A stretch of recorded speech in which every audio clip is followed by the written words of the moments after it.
And we're live. Nice.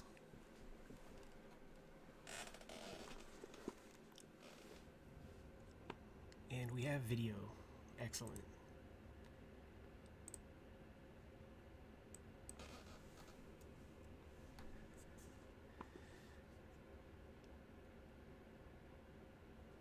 Gotta give shouts to the Kayfabe community for showing up in a big way.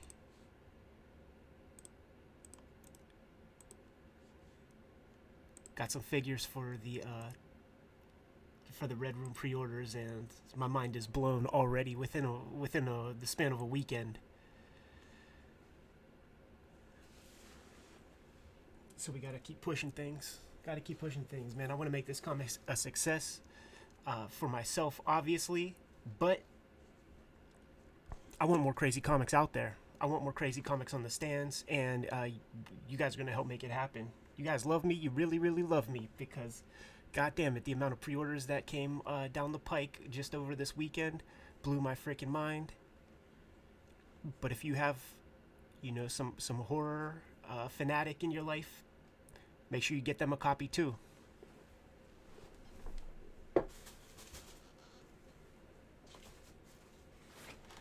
Ugly Inks, what's up? All the way from Australia, Christchurch, I believe, right? You know something? And I don't know how you feel about this, Ugly Inks, but I'm an old head. I have Skype. I'm gonna bust it up right now. You know, this is impromptu, but I think it is possible. What if I give you my Skype, and what if we bullshit while we're hanging out drawing? I would love to talk to you. Would that be a possibility? I think we can make that work.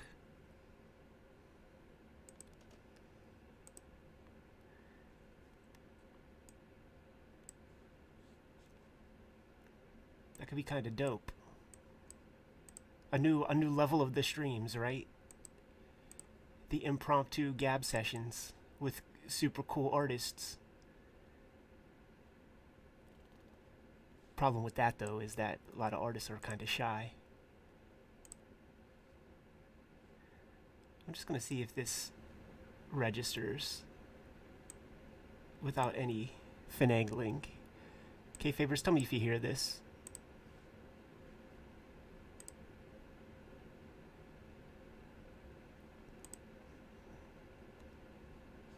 Let me set this up.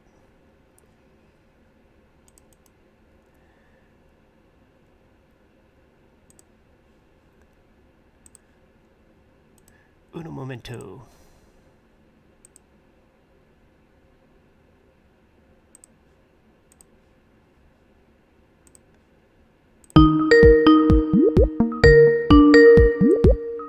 Oh, you know what? You hear that, but I don't.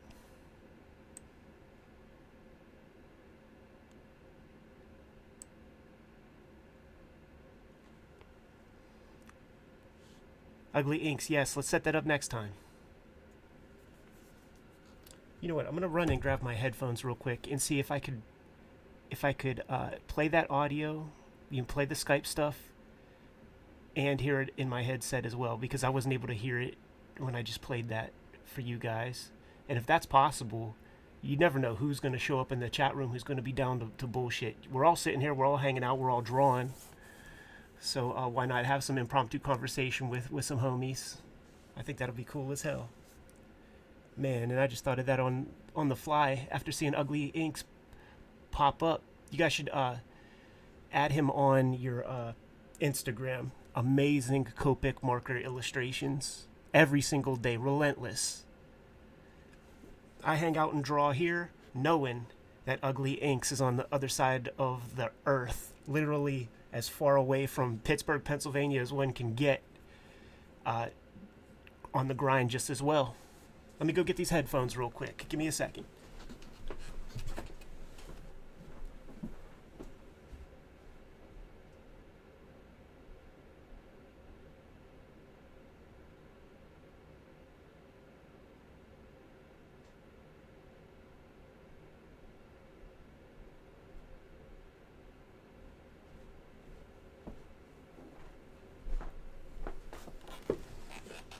Alright, people, report in. Where the heck are you coming from?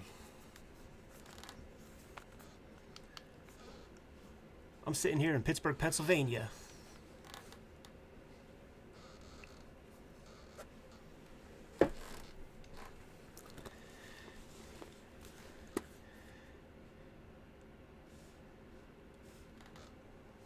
Louisiana, I like it.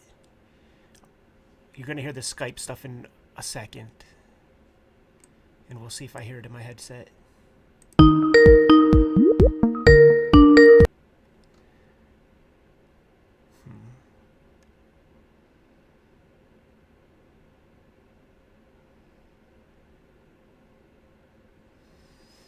Alright, that's something for me to think about for some other time. Look at this, the gang's all here and no two people are in the same city. That's what I like. I like to see the reach go wide for Cartoonist Kayfabe. We're going to get started with the ink session right away, but if you haven't done so, by all means, I implore you, please grab a pre-order of Red Room. If you got a horror fanatic in your life, friend, nephew, boyfriend, girlfriend, scoop them up a copy. Don't be selfish. Support crazy horror comics. Support a dedicated monthly comic done by a single person. You know, it's a rare bird who can make a monthly comic and still maintain their sanity. Now, when you see what we draw here today, you're going to question that sanity of mine. And I won't be able to defend myself, but we're having fun anyway. Professor Laser, thanks for that pre-order. If you are across the pond, Alexandria, Virginia, that's so funny. If you're across the pond and the exorbitant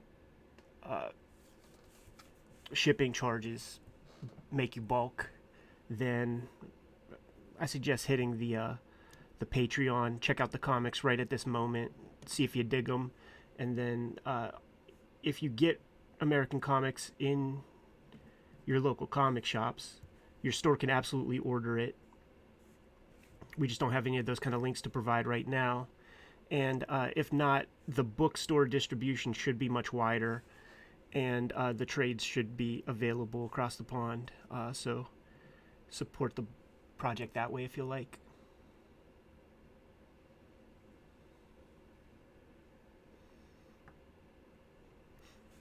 Albuquerque, Breaking Bad territory.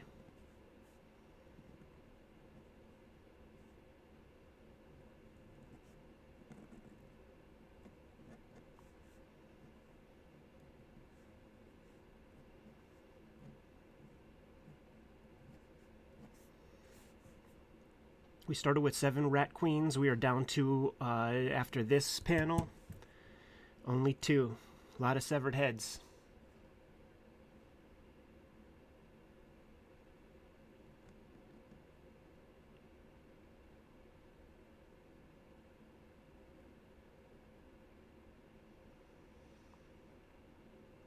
Flipping through. Thanks for checking out that Mad video. Such a good comic, right? Started off pretty strong, and issue 1 is probably the roughest of all the issues, so it only gets frickin' better. Leaps and bounds.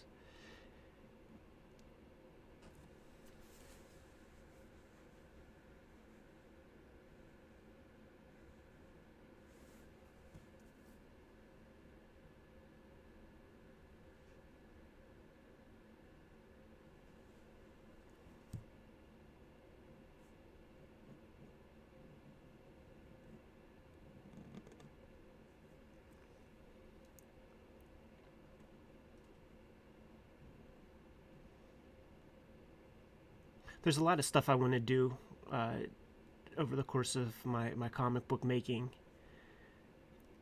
And just right now, the thought in my mind is like, I grew up loving crazy looking stuff like Faust and Troy Nixie's Bill the Clown, The Crow, James O'Barr, along with any other James O'Barr morsels I could get my hands on. Zeitgeist, you know, remember North Star Comics? They printed that fucking Zeitgeist short story in like 5 titles. I love that duotone approach. So that's what I'm making right now, you know? Like, I don't doubt that I'll do some kind of like all ages type comic if the whimsy should occur, but it ain't gonna happen this year. This year's dedicated to brutality. Let me get this out of my system.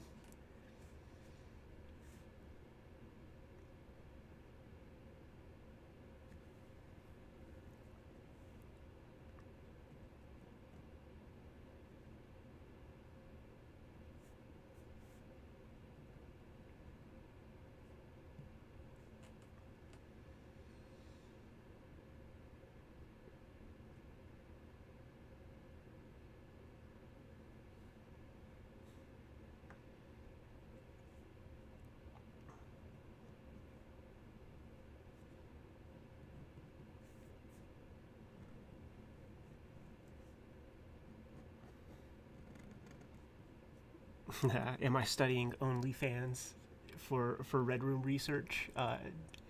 No, I'm not. But I definitely, having worked on a YouTube channel for 2 years, I've gleaned a lot of intel that can be put to use for this comic. Absolutely. And a big part of the comic is chat room correspondence. You know, this window right here, it's going to be in the middle tier of every page for this story. And it's a chat room that's going on here. You know, this is all going to be a bunch of chatters. So it's possible that some inspiration may come just from the conversations here. Might not be flattering, you know, now that we all have the ability to broadcast. There's definitely a lot of corniness put out into the universe. But the chat room component of the comic is crucial because it answers a little bit of a question when you pay attention to what the people are saying. You know, who would be the kind of people that would participate in such a scary subculture? It's established that it's a very bourgeois kind of subculture. Costs a lot of money to participate in this kind of stuff. And that'll come across in the chat room for sure. It's just going to be a font for the chat room. It's fixed SYS is the font, kind of like the Ersatz Microsoft, you know, DOS kind of font.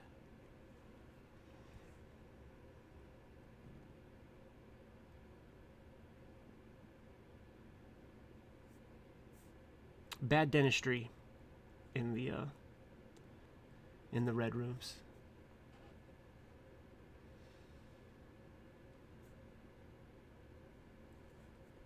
Don't use Canson.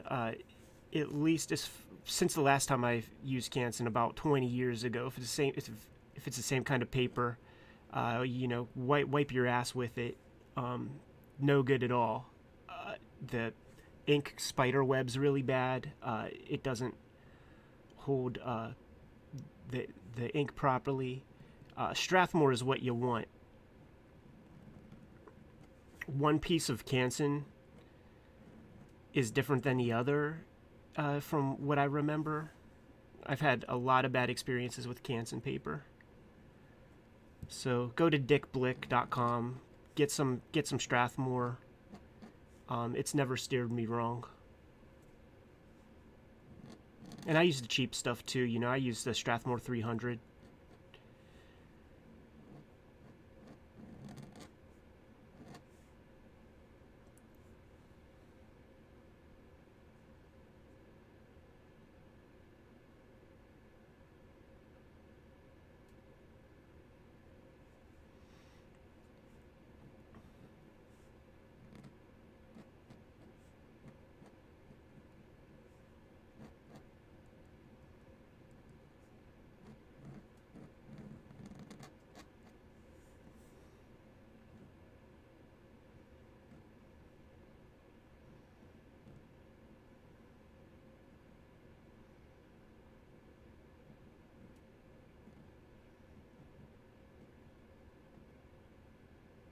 It's funny. There's like no continuity with my rat queens.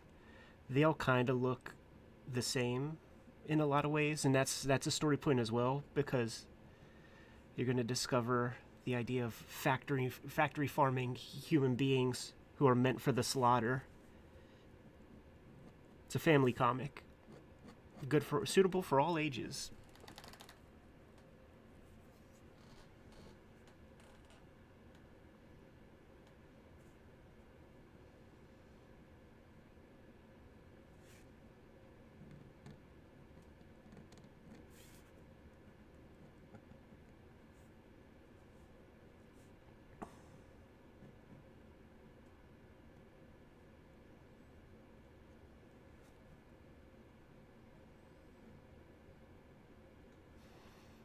So just one more atrocity in Red Room comics will be the idea of just these inbreeding, factory farmed human beings that one particular business seems to use a lot.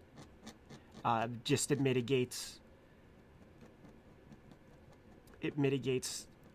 operational security when it comes to finding a victim that could potentially be identified.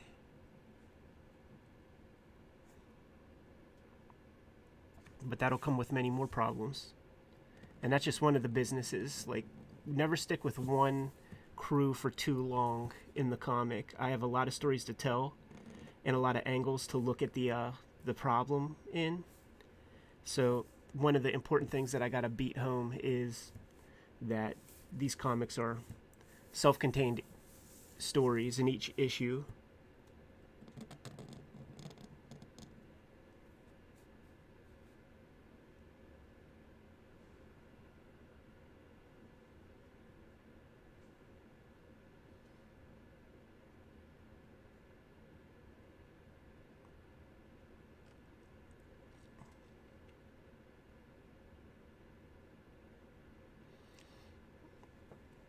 I do hear many horror stories from my left-handed inking brethren.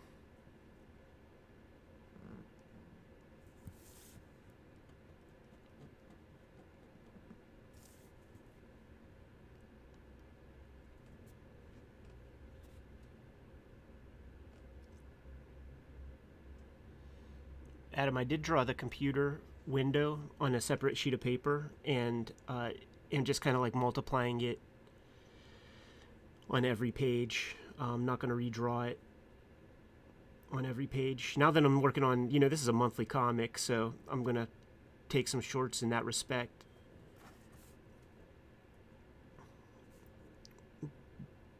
But it was a pen and ink illustration. And then, I have this hard window. I'll just drop that window out, put the illustration underneath it. It'll be seamless.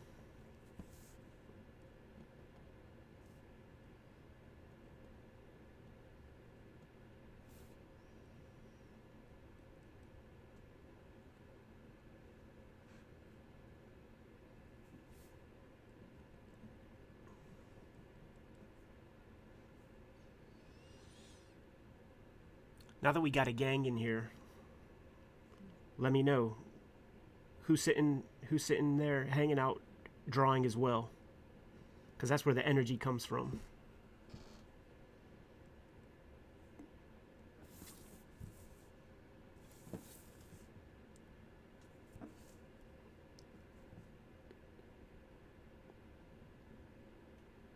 Super thankful to have a lot of just curious fans and readers and collectors come through the channel, but it's definitely a cool byproduct that a lot of awesome creators have come through and discovered the channel.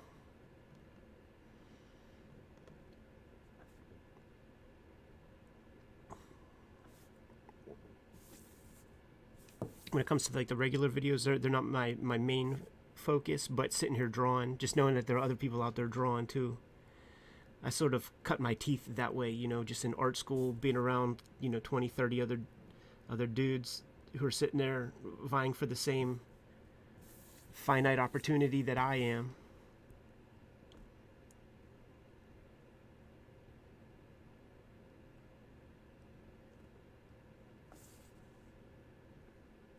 You know, it's like, let's do this then.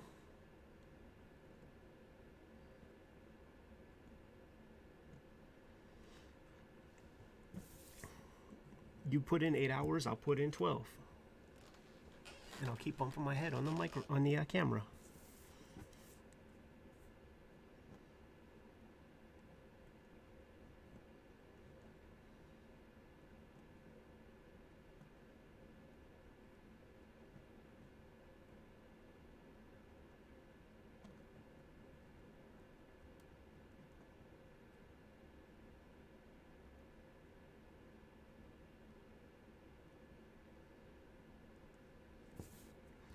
Spent the morning reading up a bunch of stuff for a Kayfabe recording session. Jimmy and I are going to record another batch of episodes tomorrow morning. Got to make sure I get to bed early. We've been doing our work very early in the morning for most of COVID, most of the lockdown. And it's been real valuable because I kind of dedicate that whole day for Cartoonist Kayfabe. And by getting started super early, we could kind of record more videos. We get done earlier. All the videos can get edited that day. And if we get busy early enough, there's still a couple hours to live my life that day.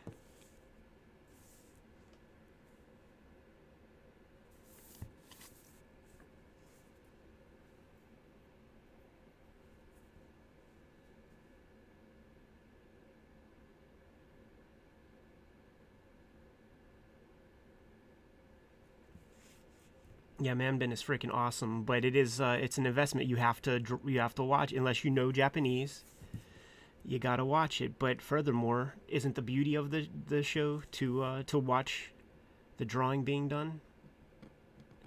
I love that stuff.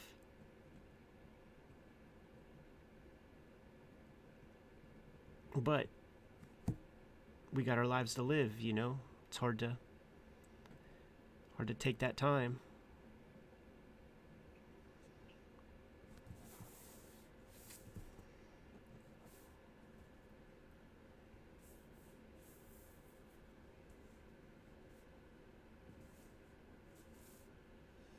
We do at least 7 videos. We at least do a week's worth of videos in one session.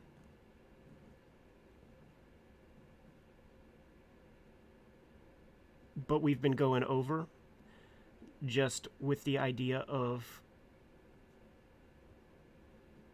COVID in mind.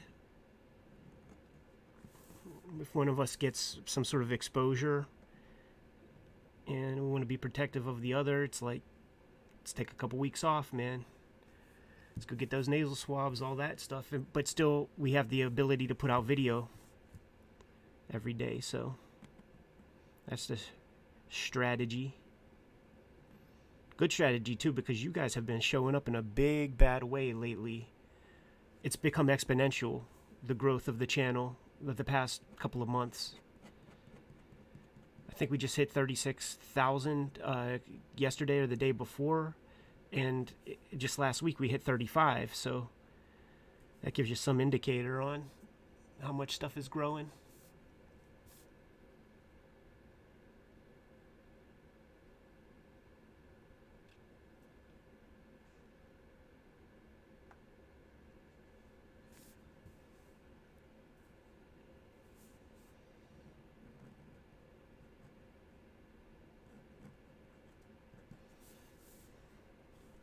There's this crazy dream sequence going on.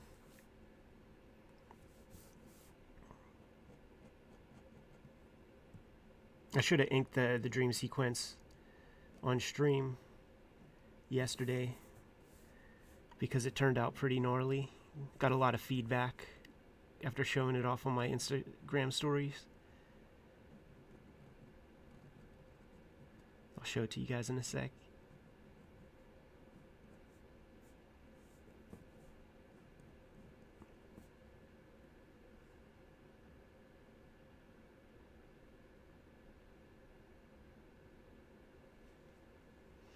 Now, every page ain't gonna have a popped out eyeball, but when they start going to a feeding frenzy, they're going for the soft spots, you know? It seems instinctual that animals know the vulnerable parts on the body to attack. You often hear about those people who have monkeys for pets, or, you know, they consider them children or something. When they go crazy,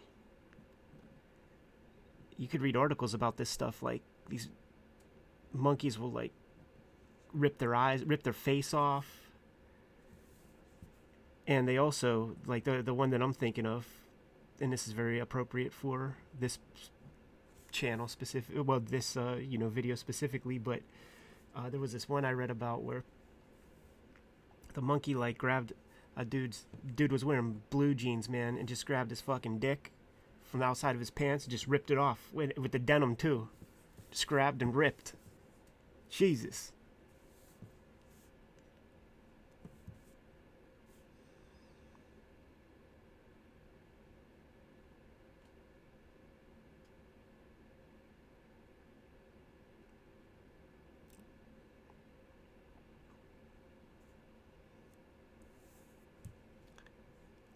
Gianni, shouts, man. Thanks for that love from Italy.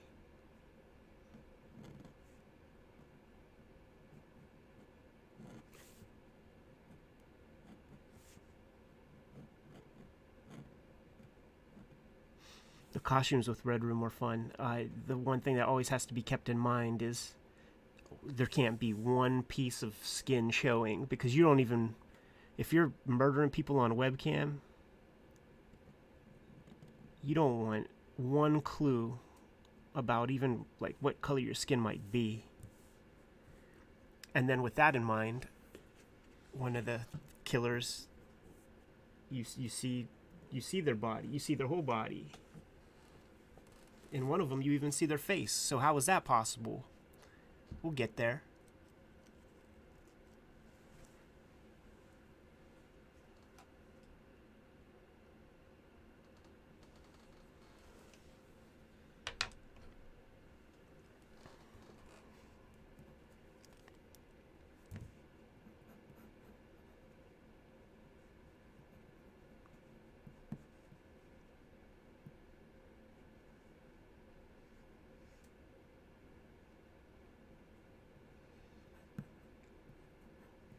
Been doing very little tight penciling, but sometimes when it comes to drapery, I just like to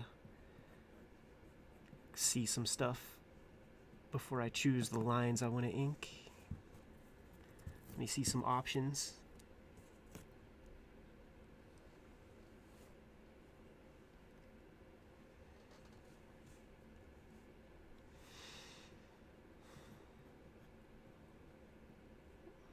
Yeah, I had to make that logo pop a little bit more. When I saw it in, like, the thumbnail stage, and with a little time passing by, I wasn't feeling that Red Room logo that everybody saw initially, and that's the way things go for me. I have to have that ability to continue playing and tweaking and trying to make this stuff better. The pages and the dialogue and everything, like, it's constantly getting messed with until Eric from Fantagraphics will be like, all right, it's time. And then, you know, even then, I'll still give it one glance, one more once over, see if it's something I could live with, and then off to the presses. Brad, thanks for the super chat.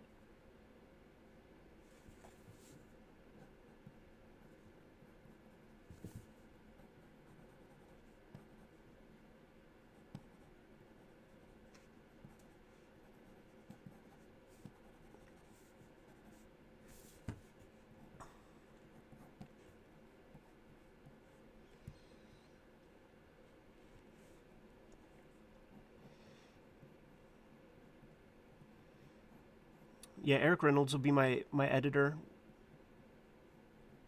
and he's my second brain, my second set of eyeballs to ask ask the tough questions, man. Give it that critical glance.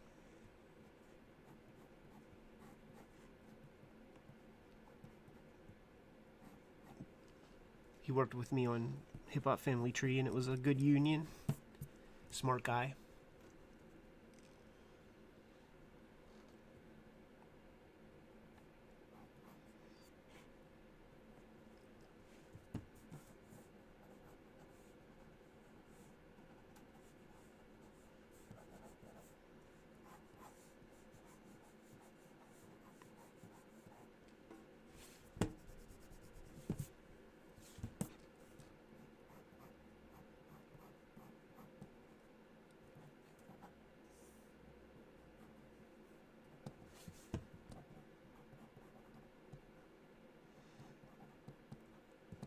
This is for issue 5, and the idea with this issue is that there are 3 stories going on every page, and this middle, it basically will show a complete red room. Every other time you see anything from red rooms, you catch a quick glance or something, and I wanted to have a complete red room scenario.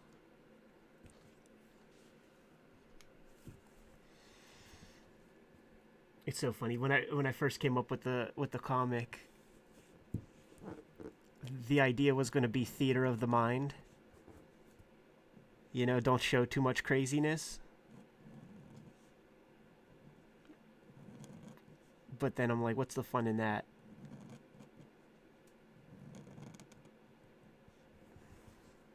And then after going to Japan and seeing the stuff that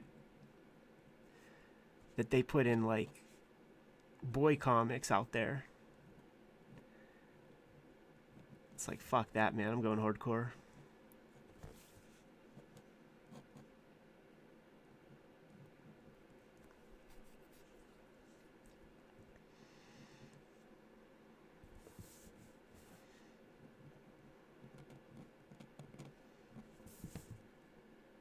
Stuff may be soft as cotton at the moment, but it's cyclical.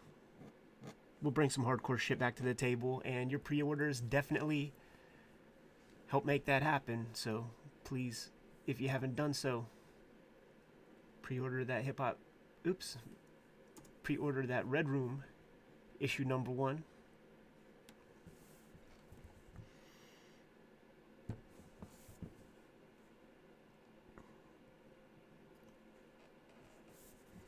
We're going a different approach, you know, like we built this channel up. Jimmy and I have been kayfabe affecting all kinds of cool comics, so it's time to kayfabe affect our own stuff. You guys showed up in a big way for his Kickstarter.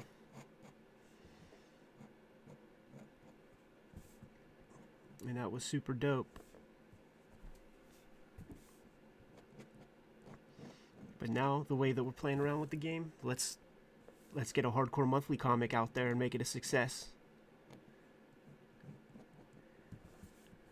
For my own selfish reasons in many ways. 1, obviously, I want to sell a lot. 2, I want to read some cool monthly comics that have some bite to them. Give me a reason to go to the comic shop every month, please. And comics are such a time investment that a lot of cartoonists just won't go. You know, the reason you see a lot of the pandering stuff is because a lot of successes come out of that, you know, what they call young adult market, which I don't even know what that means, man, because I was reading this Faust kind of shit when I was a young adult.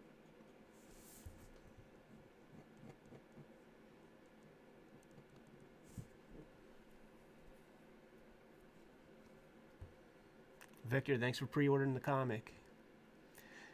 Lenkovich, it's so funny you say that, you know, Toxic Avenger vibe. One of the ideas up front that I was considering doing, but just the amount of work for the time available was just making it impossible. I was going to make each of the Rat Queens look like some different kind of pop culture, recognizable, you know, weird faced person, you know? So, like, I was thinking, Dave Lynch, Anthony Hopkins, Elephant Man could be one. You know, Rocky Dennis from the Cher movie could be one.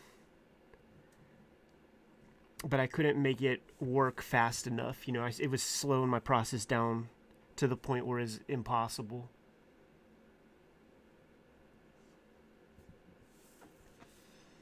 There is a script for the other version, and what that means is that there's basically a complete drawn comic, 100-page story on typing paper.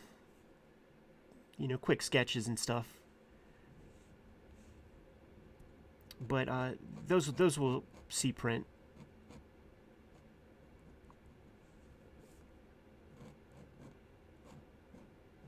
If you saw the Grand Design, the X-Men Grand Design omnibus, it's that kind of presentation.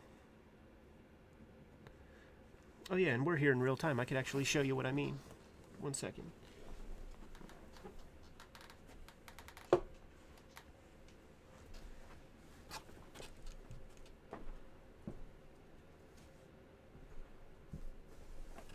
The Red Room script is put away, so I'll use this as a visual aid. I like how you could see exactly where the script is, but in the X-Men Grand Design Omnibus, printed up every page. So there's like a 100-page story, like at this kind of raw style. For like a proto Red Room story, and it's more just a serial killer kind of tale.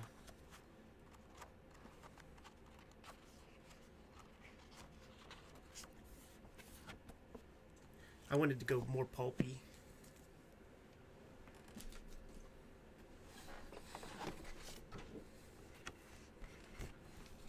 Give you a little bit of character, but give you a lot of action as well.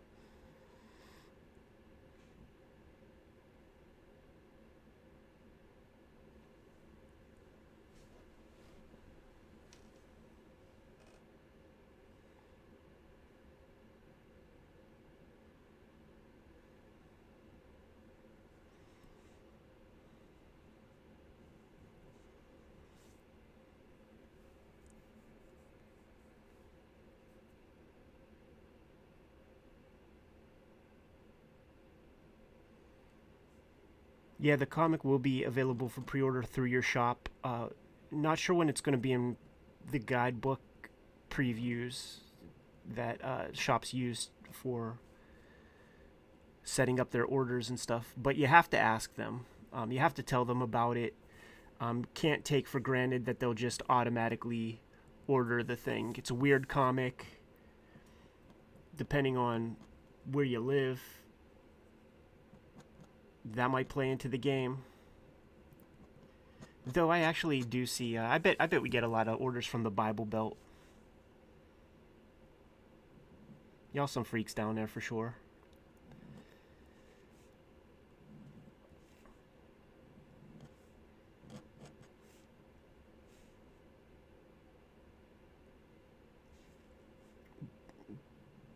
But here's the thing. Every single comic I've ever made goes into reprints really quick because stores underorder them. The publishers underprint them, and the reader overdemands them. So if you want to get your hands on a first print, got to make sure you get one secured. Going to come out May 5th, I believe.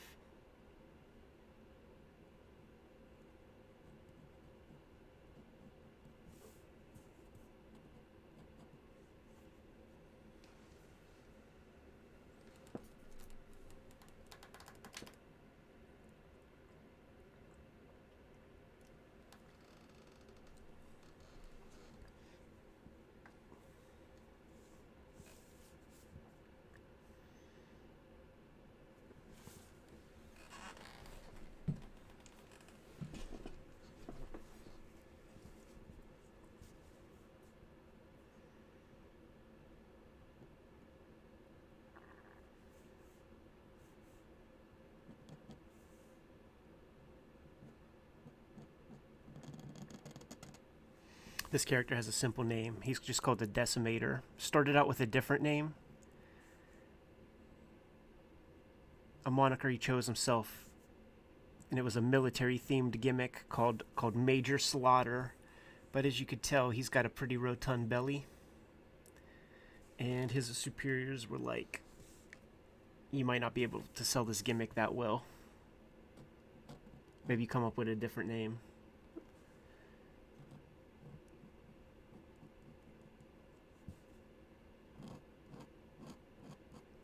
So the Decimator name just comes from the dictionary definition: to reduce to 10% of what something once was. And our good pal Decimator, he does that with the human body.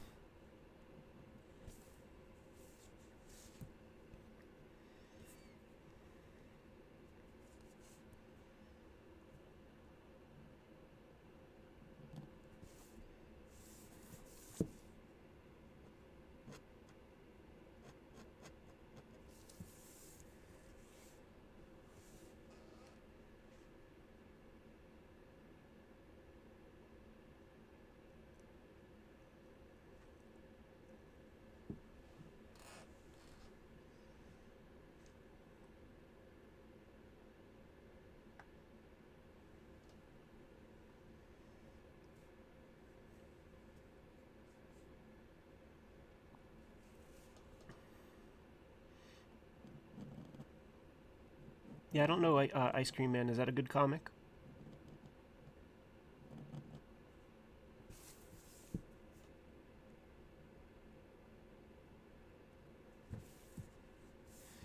Can't really speak on it.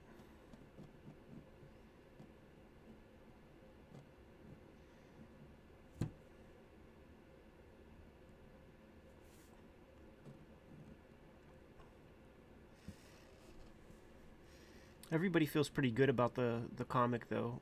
Previews gave us a page to kind of do what we want with, to just promote Red Room. So Diamond feels good about it.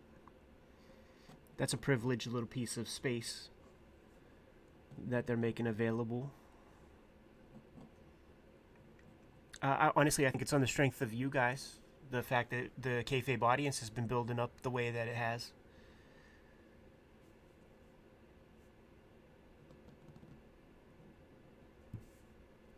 I absolutely do not take you guys for granted when it comes to that sort of reach.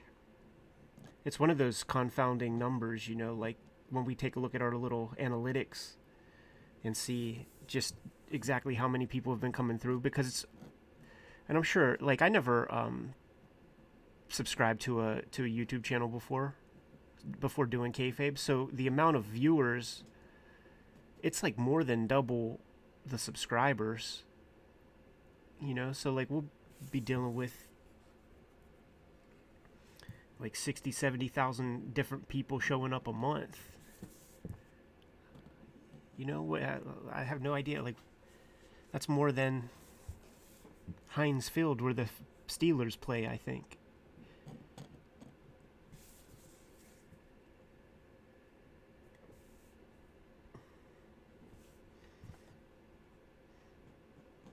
But the cool number that I always notice in that analytics whenever I'm taking a look is that when you, on average, when you guys show up to the channel and check out some videos, you motherfuckers stay there for like a half hour. That's huge. That's gigantic. Think about how quick it takes you to hit the little heart button on somebody's Instagram, and that's like the amount of attention you gave them, you know, less than 1 second. Oh, that's cool. Heart. Move along.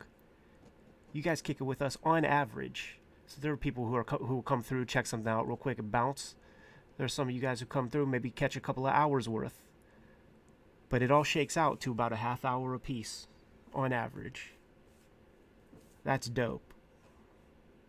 That's real cool.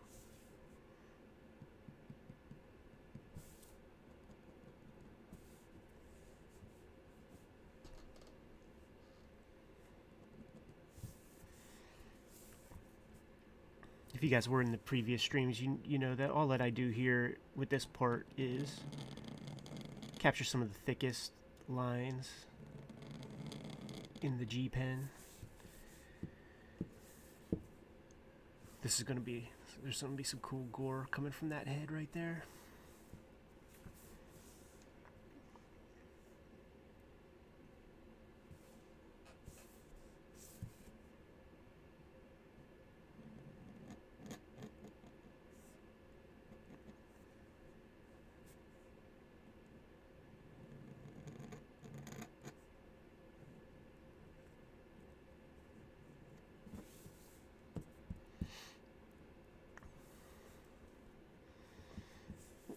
What's going to be really sick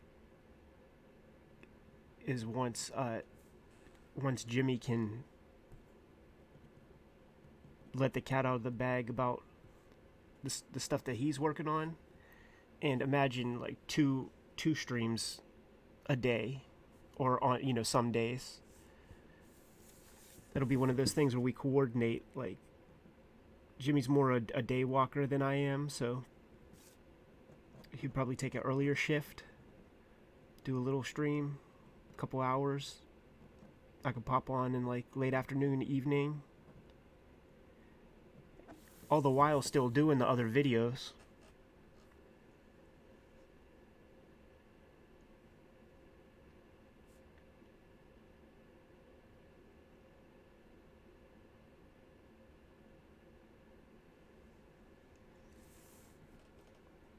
Yeah, I should work on some of this too, because some crazy shit's gonna be happening here. One piece at a time, I think.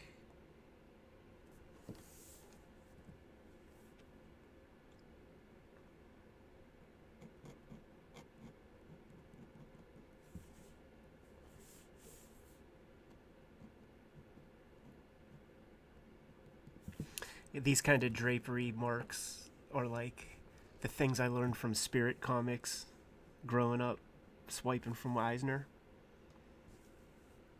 I think he called them train track drapery.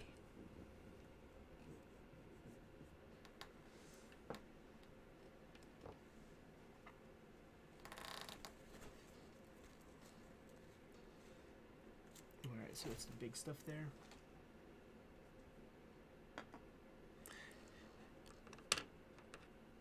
It's cool streaming a touch earlier too. Like, there's seemingly a few less people, but I'm seeing a lot of names that I've never seen in the nighttime stream, so that's very cool.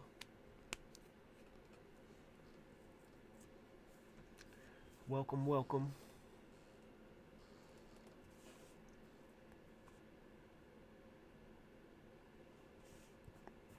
Slamma Jamma, welcome to comics, man.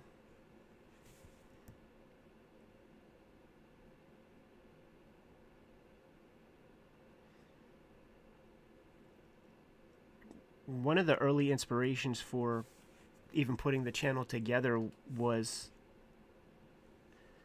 a retro video game YouTube channel called Classic Gaming Quarterly. And what the guy would do is he would take like an issue of Nintendo Power and put it under the microscope, go through it page by page, give his thoughts on the material. And I thought that was just too cool, man. You know, got all those Wizard magazines sitting here. Figured, why not put some use to them?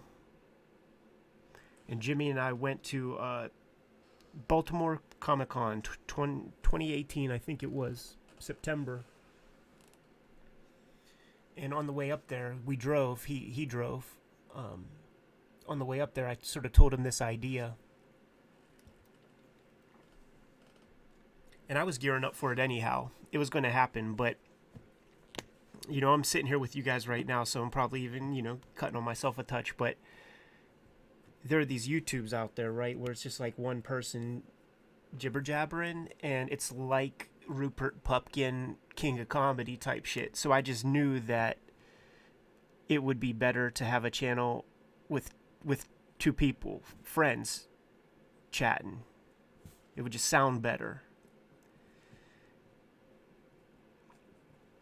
And when I floated him that idea, that's all we talked about all weekend.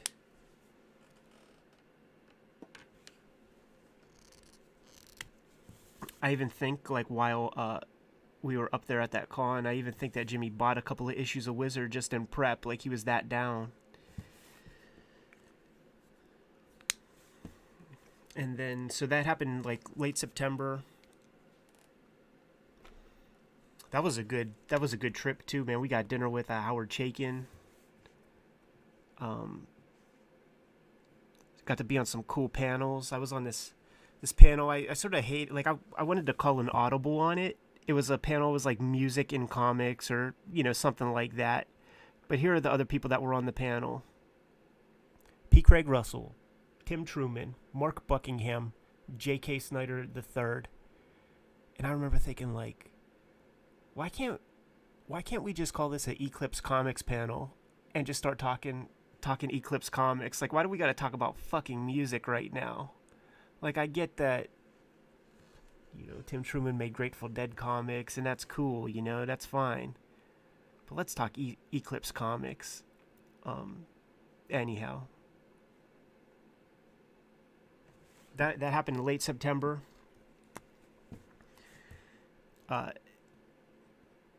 On the ride home, we were still super stoked on it, still talking about it a bunch. I think it was a day or two when we decided that the first year's worth of stuff was shot on iPods. We bought some exclusive iPods just for recording purposes because of the apps and other elements. It just made like YouTube size videos perfectly, and it seemed like that was a low barrier to entry kind of way to go, because that's key. We're not audio visual experts. We're freaking cartoonists trying to make a YouTube channel, so any extra level of difficulty just gives us more incentive not to do it. So I think it was, a couple days we decided that was the way to go with that, and then researched what's the best microphone for this tool. Got the good mic, and then it was on. Our first video we shot was the Wizard issue 1 video, and that was on like October 5th, but we got 5 in the chamber before we went live. So we did Wizard 1. The next week we did Wizard 2, 3. The week after that, 4 or 5. Because we were stoked, we wanted to put this thing out there. So November 5th is the channel's anniversary. And if you go back to the Wizard 1 video, you might say, no, it says November 4th. I assure you, I was just sitting there watching the clock, super freaking stoked. Couldn't wait, and I made that shit live at like 11:59 p.m.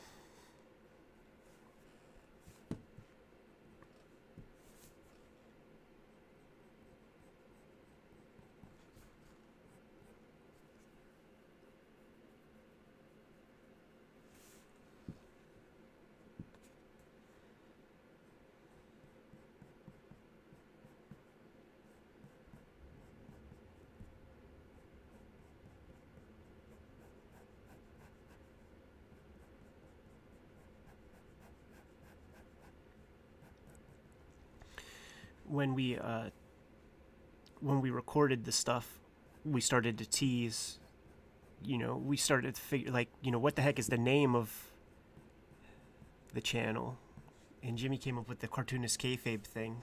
We both like pro wrestling, and that was cool. But we put out trailers for a little while each week. Whenever I would finish an edit session, cut a 1-minute trailer, because we just had no content. We had nothing. So rather than put episode 1 out into a void with 0 followers or anything like that, we used our social media presence, our meager social media presence, to put these trailers out there.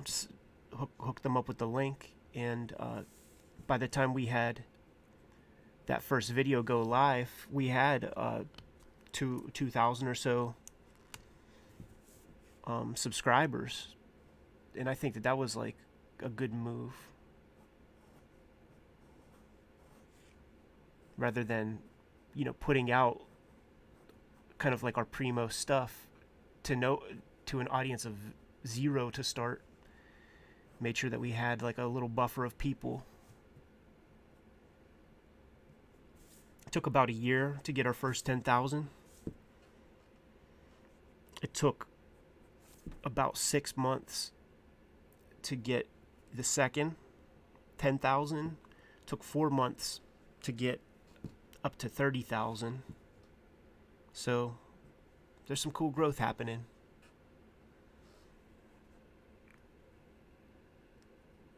Oh yeah, that's right, man. We would have, yeah, Spicer. You've been in the game for a minute. You're one of the early subs.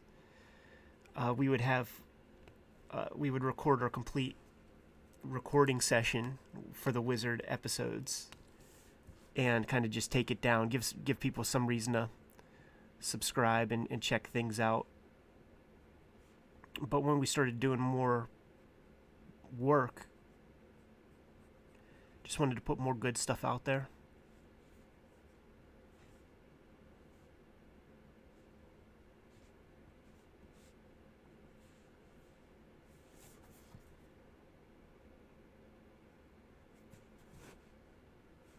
Try to make this a little rusty looking. This is going to be hit with duotones as well, so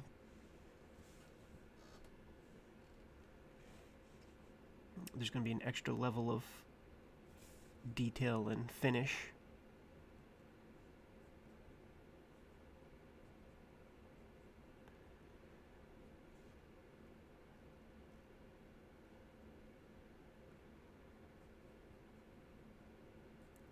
You know what, Junk? That's you're reminding me. That's another reason why we quit doing that.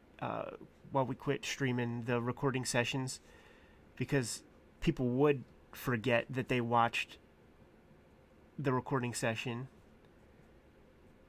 and when they put the episode on, they were like, "What? Didn't you already do this episode?" Like they forgot where they saw it or heard it, and then it made us fearful that, like, man, there's people coming in here that think that this is the channel, that this is what it is, and it's raw, it's extra unrefined.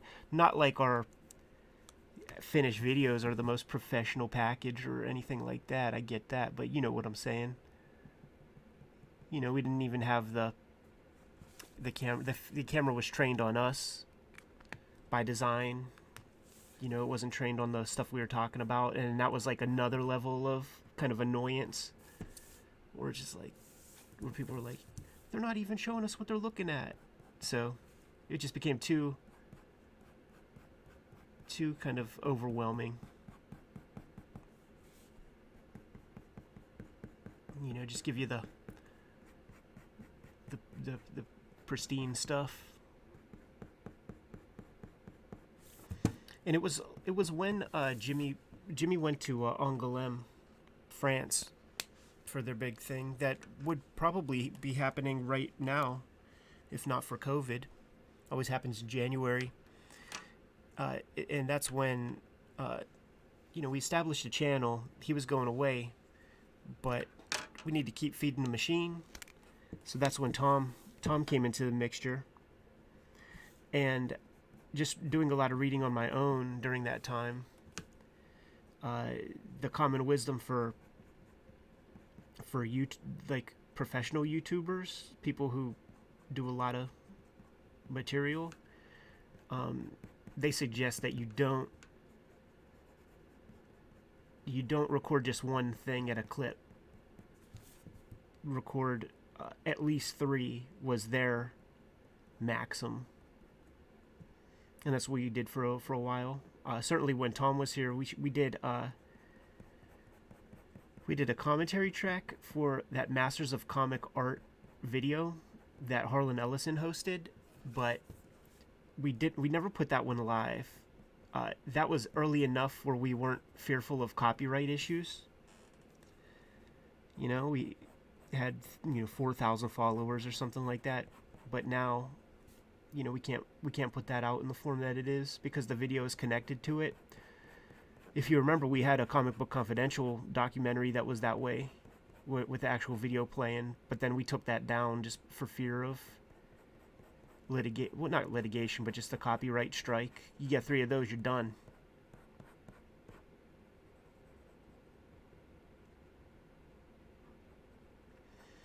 Tom and I shot a Kayfabe weekly then, and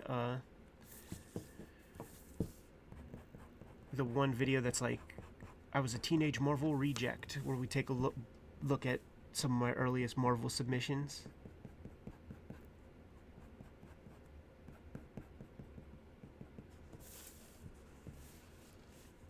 This is cut off like about here, so none of this matters.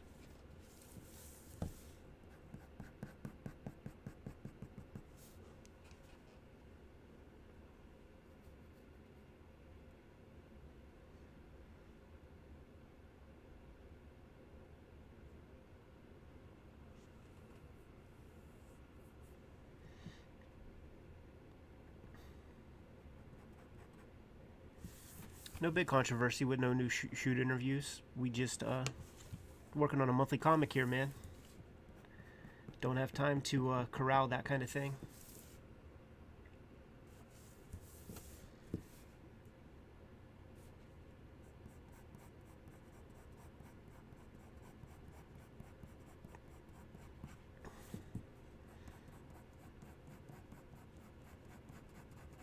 And also, like, as fun as they are to do, and as valuable as they are personally, just getting that insight, few people watch them. They're not even close to our most successful stuff.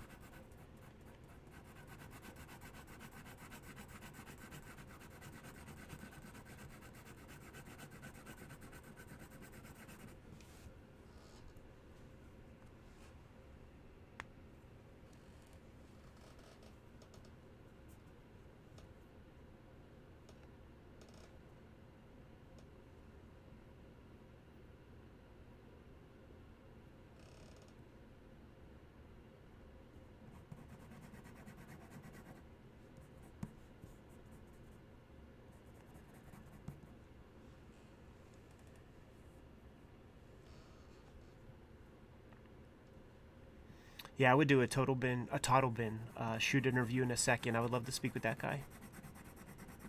Never met him. Absolutely love his work. Heard so many legends about him.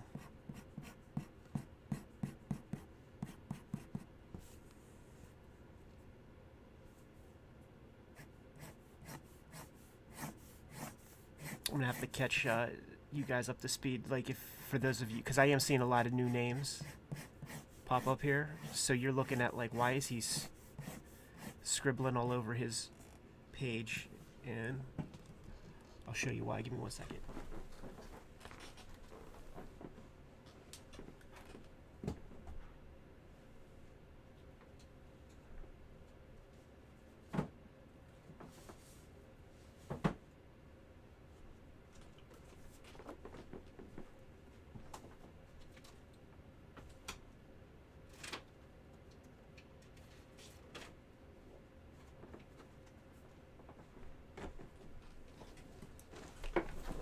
Here's that dream sequence from yesterday. Look at that. It's going to be in like blue ink. And then the dream sequence continues for a few pages. But there's this video that is streaming through the whole issue called Rat Queens. And it's these inbred females that all have their hair tied into a knot, and it becomes a frenzy. These are all out of order, but you could see that once things start popping, shit's gonna get crazy. We're nearing the end though. I think this is page 17 of 22.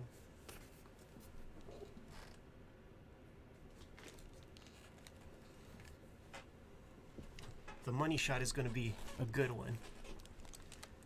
There's going to be 2 good money shots, actually.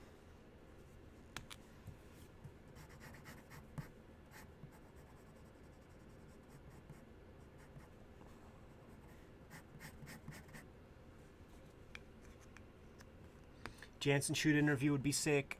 Kevin Nolan one would be sick. Approached Kevin Nolan about it when we were down in North Carolina, and he got so shy.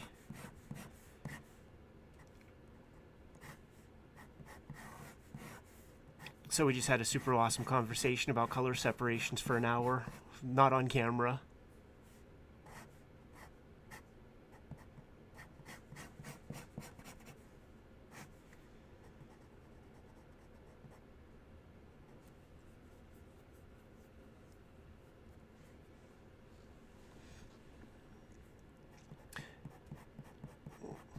I wouldn't chase a Jim Lee interview, actually.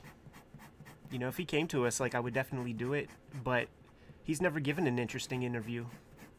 He's always so corporate and measured that it's boring.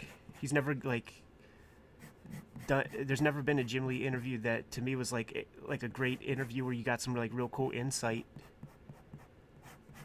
Or get him to be candid at all. I don't think he has it in him. And we're no Barbara Walters, you know what I'm saying? We're not gonna be the ones to crack that code.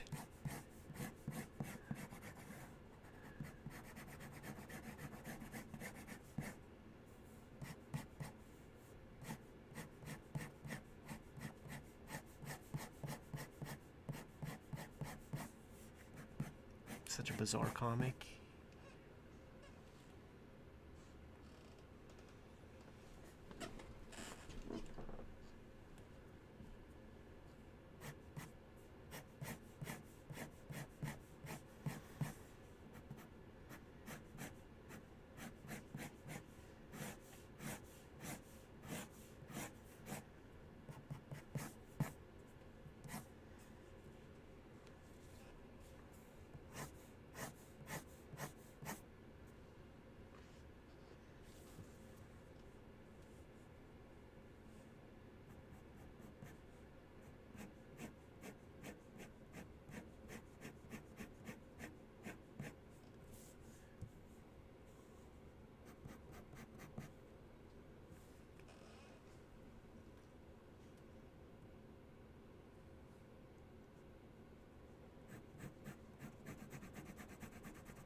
Yeah, I met Joe Kubert for sure.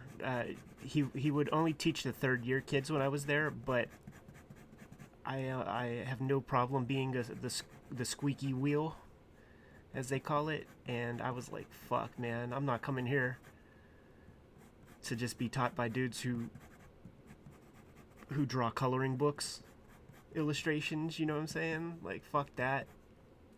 I'm not impressed by your Archie Comics bibliography. Like, Joe, can I show you my pages, man? And he would very graciously take the time after school,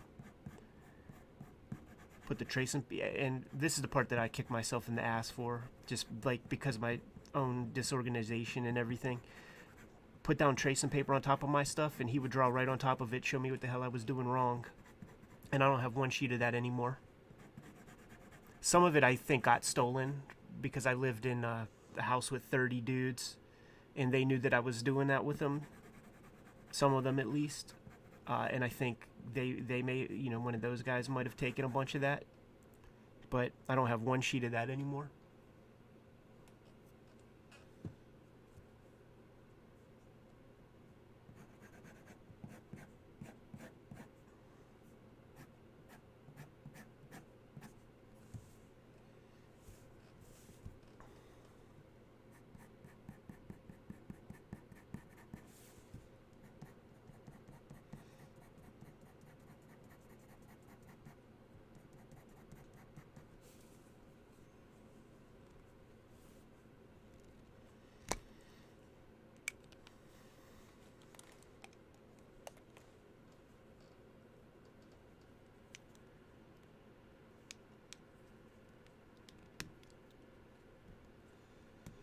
Yeah, I think it started with we had 30 dudes in the house, and this is the year after Survivor came out, the reality show. And I remember thinking that it was like, let's whittle this number, down.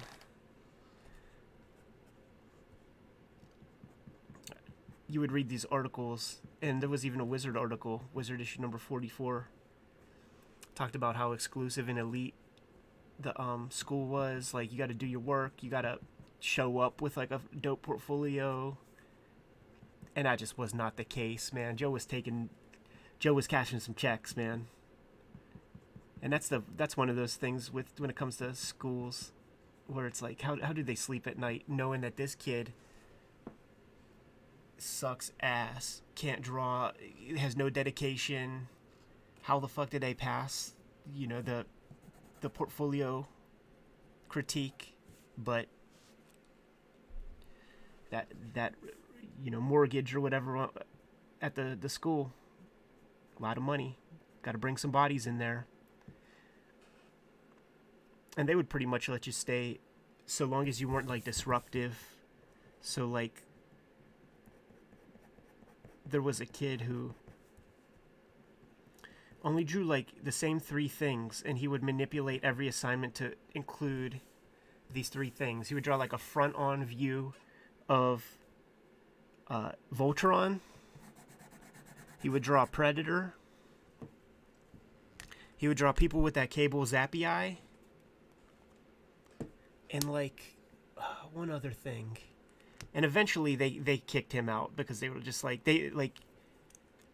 even they felt too guilty or something, man, about like taking his kid's money, and he was becoming a clown. Like,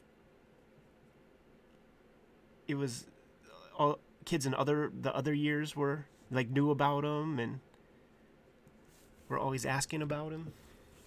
So they eventually kicked that kid out. And then there were other people who just on their own just like left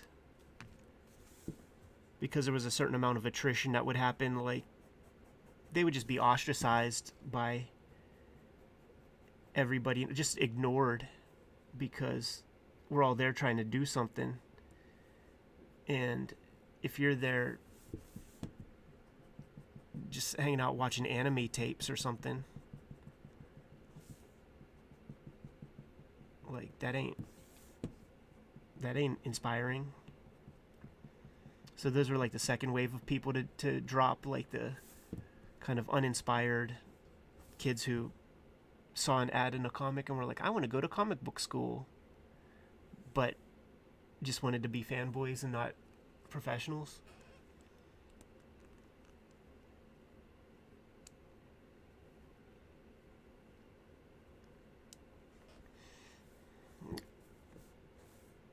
The workload was as brutal as you would want it to be.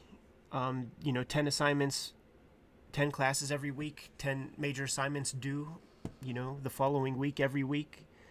So you got to pick your battles. Where do you place your value? If you don't want one kind of job, maybe you don't take as much time on the celebrity caricature that was due, the next week or whatever.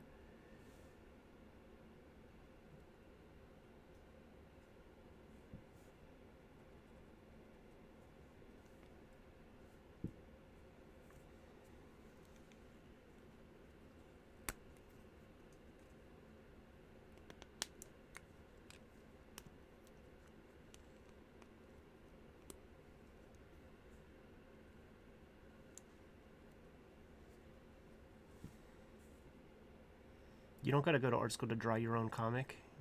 Just draw your own comic.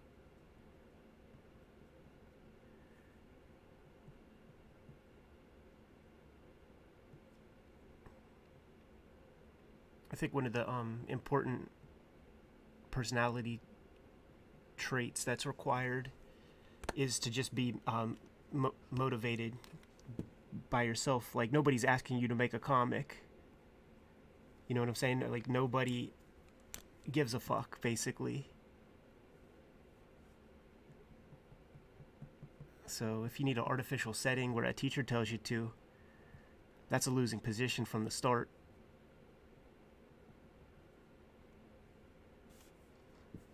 You know, we say that jobber shit, right?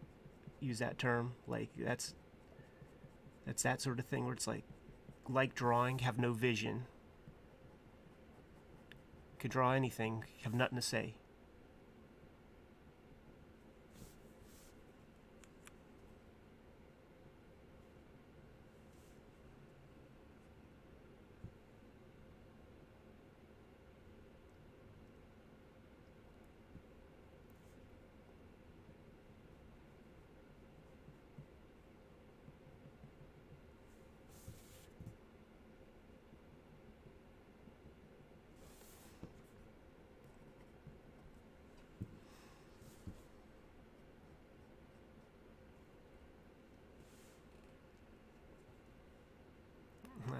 Pete Bag went to SVA during a really good period. I think like John Holmstrom was in his class. He probably was taught by Will Eisner and Harvey Kurtzman and Art Spiegelman. He went there at a real good time. I actually didn't know that SVA even existed until I went to art school, and then I heard about it. And even when I was like up there, I was like, I should be there. I shouldn't be here. And that was like a sort of heartbreaking thing because I spent my teenage life preparing to go to the Kubert School because I just knew I was not even close to ready professionally when I was like 18. No way. So that was like my goal. I just kind of like managed my expectations. So that baby steps, man. Like I'll just go to the Kubert School first and figure things out. But when I heard about SVA from a teacher up there, actually, I was like, God damn, man, that's my speed. That's what I should be doing. Because I have certain thoughts about comics. Like, it wasn't about just getting a job drawing. Like, that wasn't what I was in it for. I was in it for to basically do exactly what I'm doing now. Like, build my own model, run my own show, make the comics I want to make.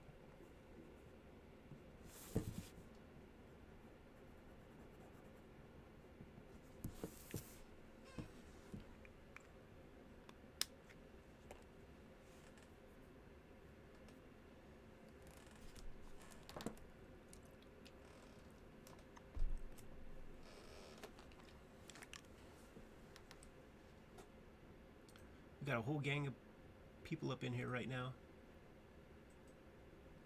Hit that link and pre-order Red Room if you haven't done so already. We're on the quest to get 2,000 pre-orders before the book even hits the presses.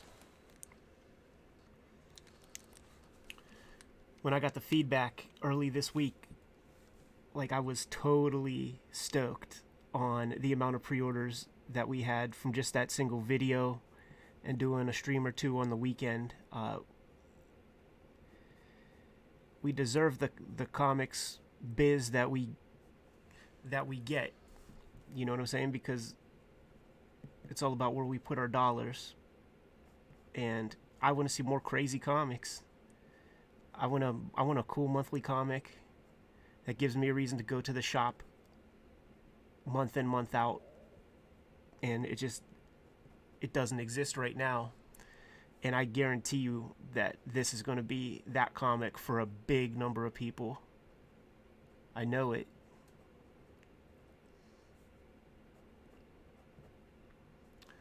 Look at that wet, nasty mouth. That's some repugnant shit.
This is that like stage where I'm just pulling little bits of light and shadow.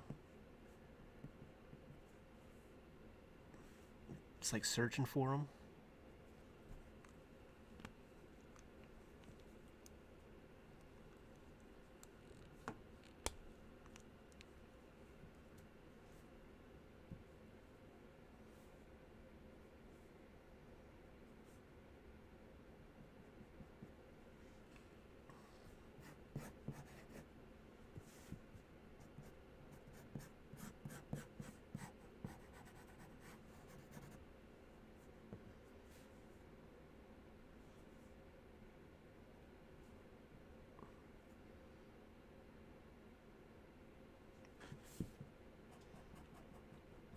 Jim's working on some cool stuff. I get to see pages every now and again. Like one of the fringe benefits of being in comics is you get to see stuff before it hits the shelves. And working with him every week, it's like let's see this week's progress, man.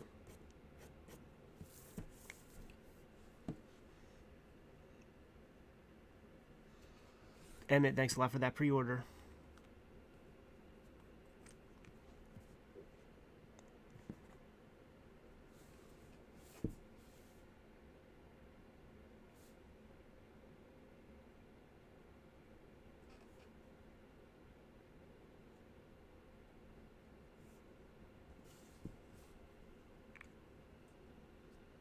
We're on the road to 2,000 pre-orders, and I think we could hit that number.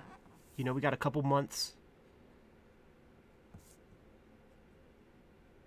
until May, and we're actually not that far away. So spread the word far and wide. Take that link, share it on your socials, make the horror fan in your life aware.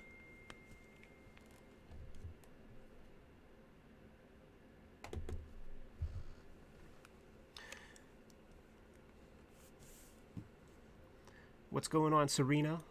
Another crew member out there drawing, making stuff, as I'm sitting here doing the same.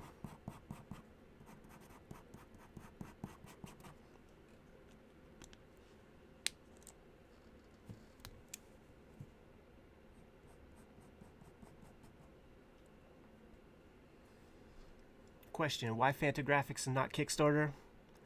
Because your boy Eddie P ain't trying to stuff an envelope right now. I'm just trying to be creative and not think of like swag and tchotchkes and fulfilling orders and all that kind of stuff. So the game that I'm playing right now is let's get these pre-orders up, and then there's going to be some cool people. Mark Palm, one of the Fantagraphics crew, will probably be one of them. You know, send them their marching orders and get them to stuff those envelopes and shit. I'm just trying to be 100% creative for as long as possible. So when these bougie corporate douchebags fully kill the comic industry,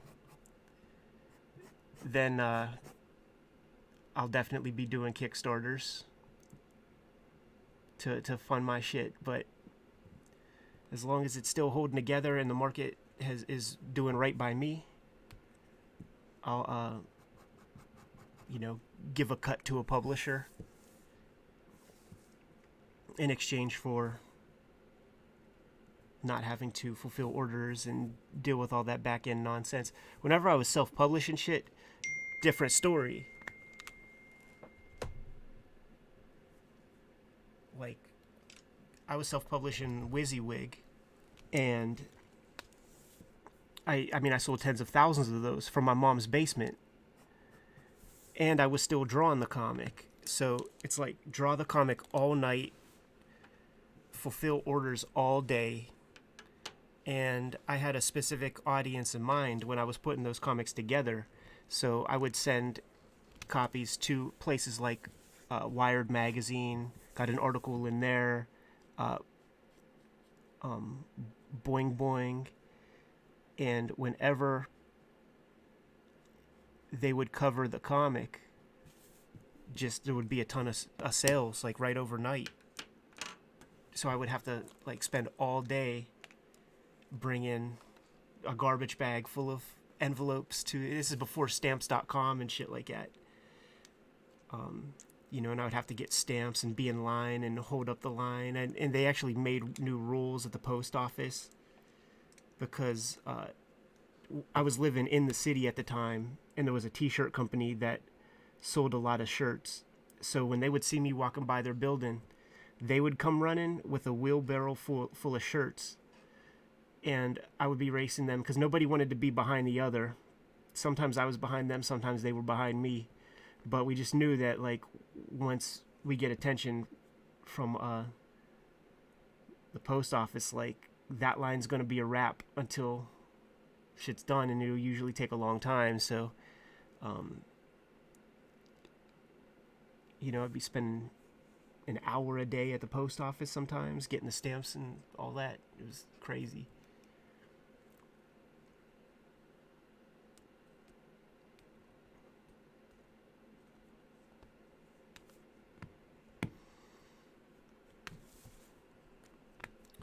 I'm just debating. Need to get some good gore on here. This axe has been put to use quite a bit on this comic so far. Oh yeah, and there's got to be like some. That's the sound of the gore coming from the severed head.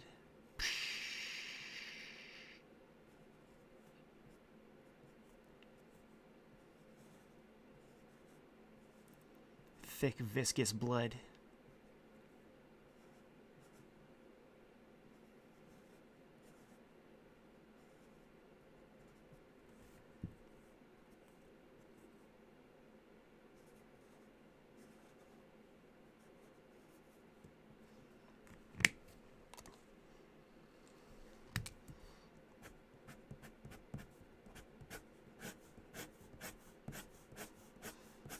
Then you gotta have like some little jets of spray.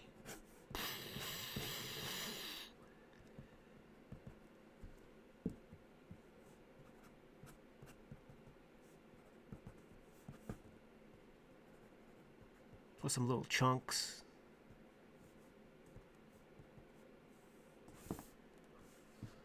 You know what's cool doing this and looking up at the screen? I could see the art in kind of like a thumbnail and make sure that it still reads and doesn't look overly complicated.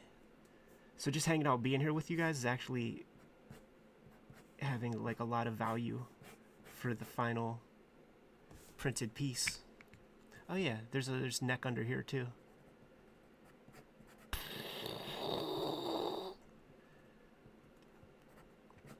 That's the blood geyser.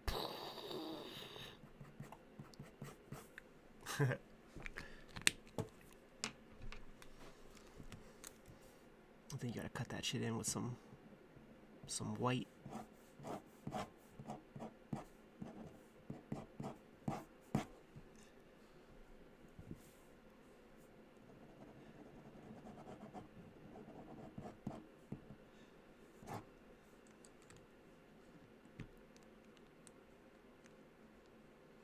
Undead797, thanks for that pre-order. I would hope that somebody with a screen name Undead797 would pre-order the comic. I kind of feel like you might be the exact audience.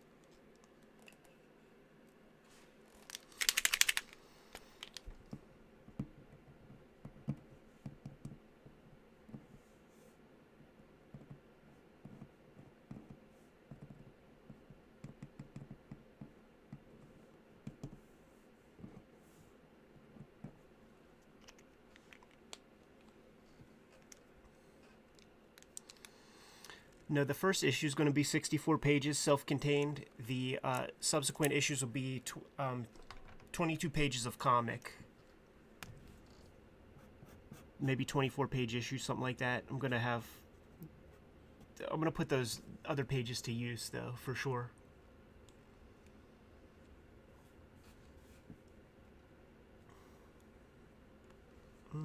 Let's see here.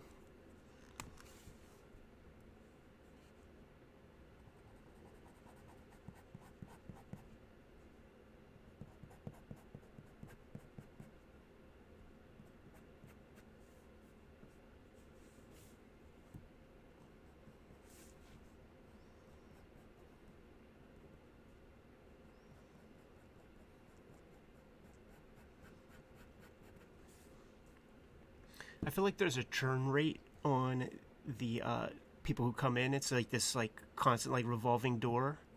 So I am going to ask, where are you guys watching from if you haven't said so earlier, because it's real fun to see what the reach is of the Kayfabe crowd.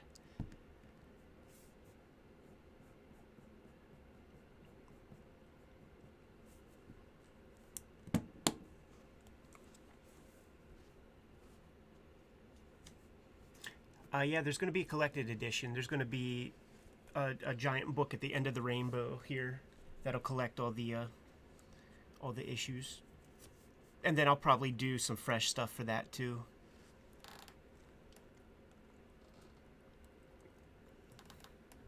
A lot of Pacific Northwest. Strong Island, represent Vegas.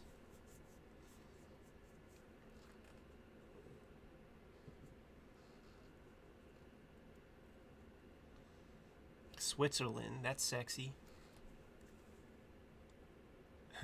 Penciling family-friendly comics in Helsinki, Finland.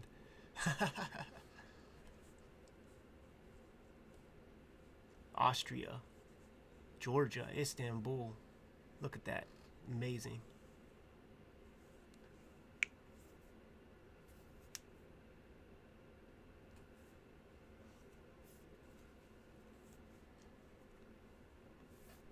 I'm just stretching my hand for a second. I'm going to start off in this dream sequence in a minute because the speed lines are boring. Will be boring for you to watch. You want to watch the little fuck session. Look at that, man. We're getting into some body territory here. She's grabbing his man teats. Squeezing oatmeal out them things.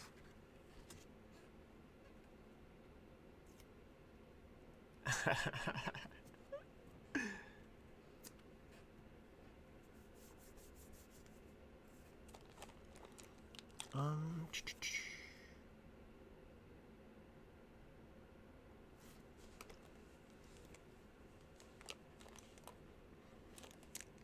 all right.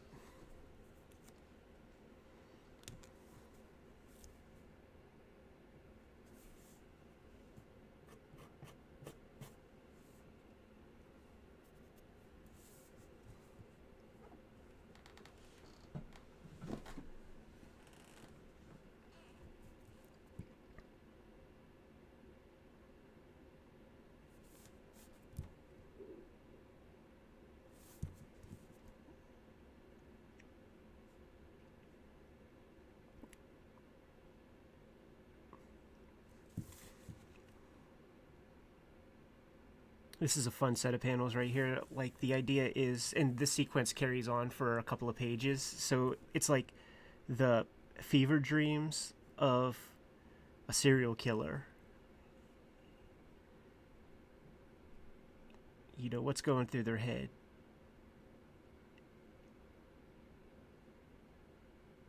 And then you have to explore all their own specific kind of kinks. So this guy, on top of all the, the serial killing, let's add another atrocity on top of there.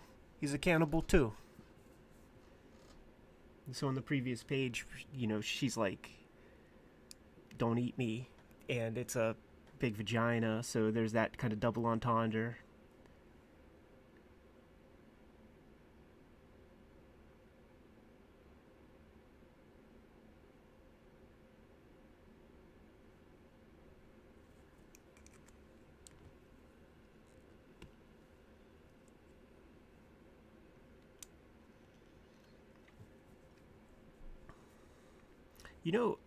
A couple flicks that I saw, that the work of that's one director who did Midsommar or Midsummer, however you say that. But that movie Hereditary hit me in a certain way. Like, there was one scare in there that hit me in a way that I've never been scared before from a flick, and it requires you to not know what the heck it is you're watching. Here, let me fix this.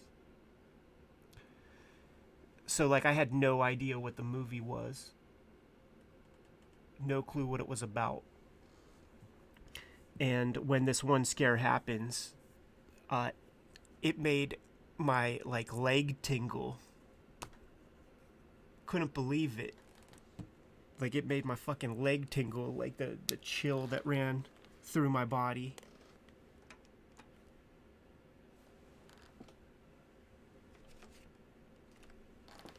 But I think it was a very specific set of circumstances that if you even read anything about the movie or anything, like you'll sort of know what's coming and you won't even, it won't get you.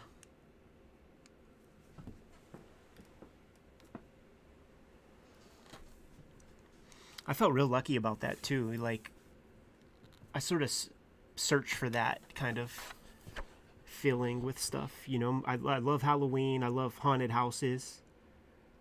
Technically speaking, the last proper job I had before becoming a professional cartoonist was in one of those Halloween haunted houses.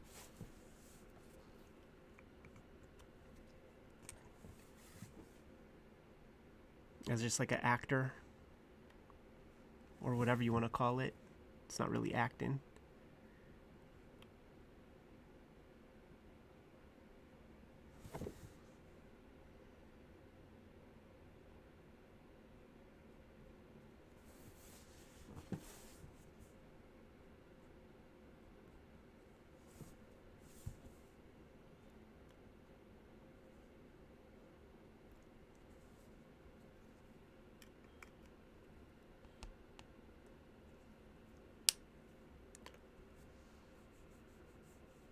Yeah, no, definitely not Spirit Halloween.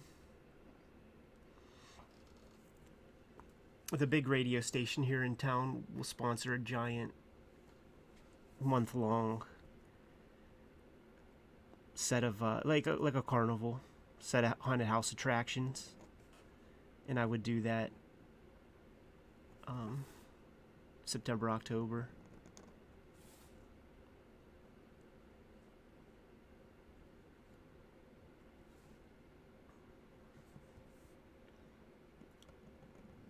Let's ink those man titties.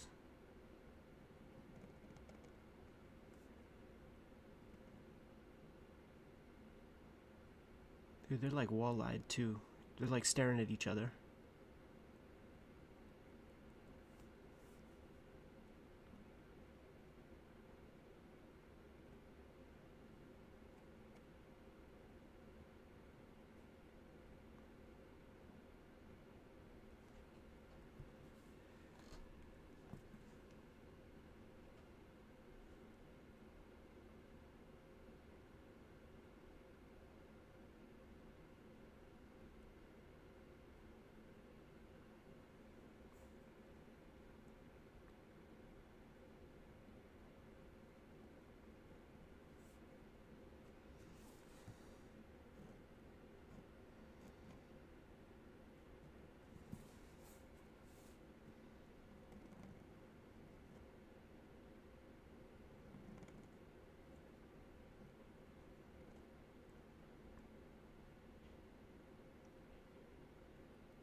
The Wall-Eyed Teats. Good band name. That's funny.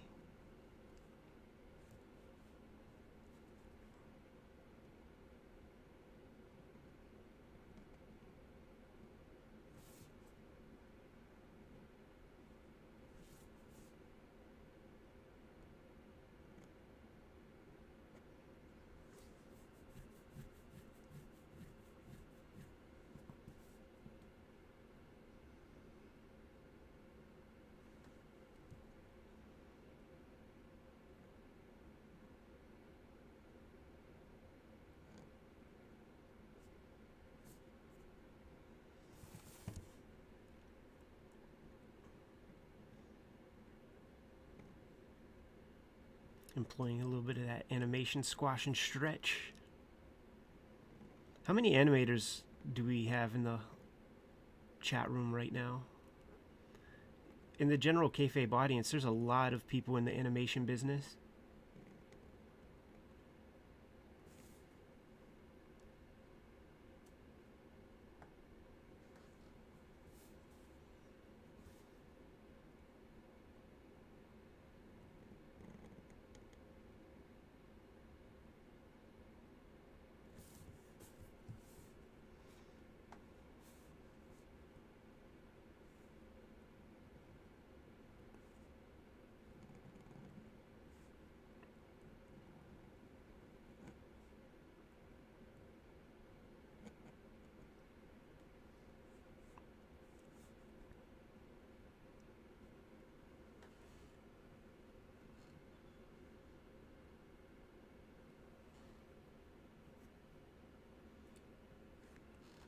Gabriel, what's your studio? What kind of animation stuff you working on? Can you tell us?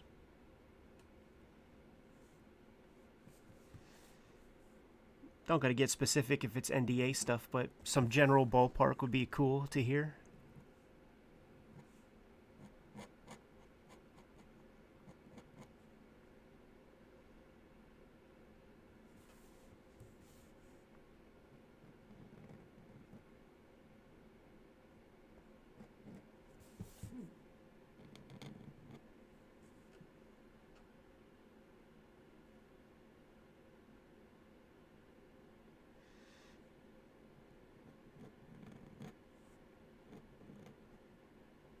Actually, you know what's? I just seen that piece, like Red Room animated. That would be gnarly. The press release that went out about Red Room went through Hollywood Reporter, and it turns out that Hollywood people look at Hollywood Reporter.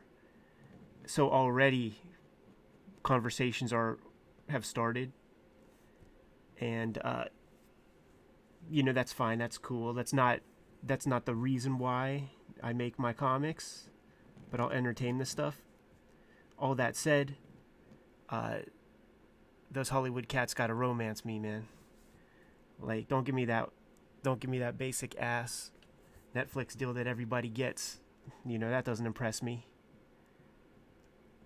And if I'm gonna let you take my baby and have no say with what you do with it, basically, man, those motherfuckers better set me up for life.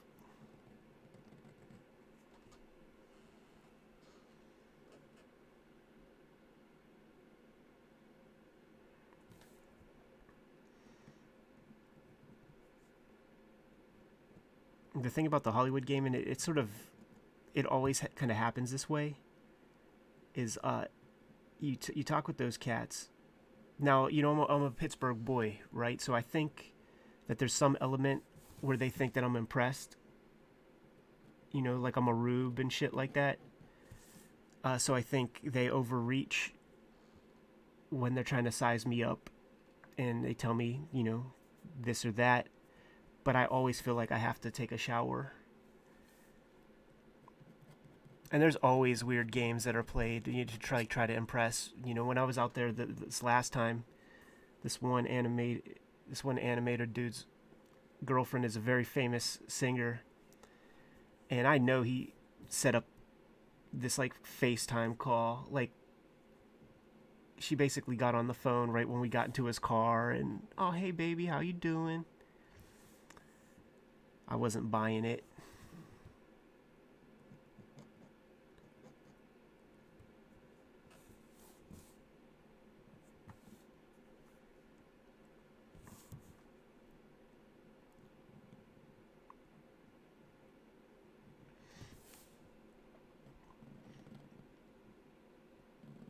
There was a flick being shot here in town. Like, Pittsburgh gives a lot of like tax credits for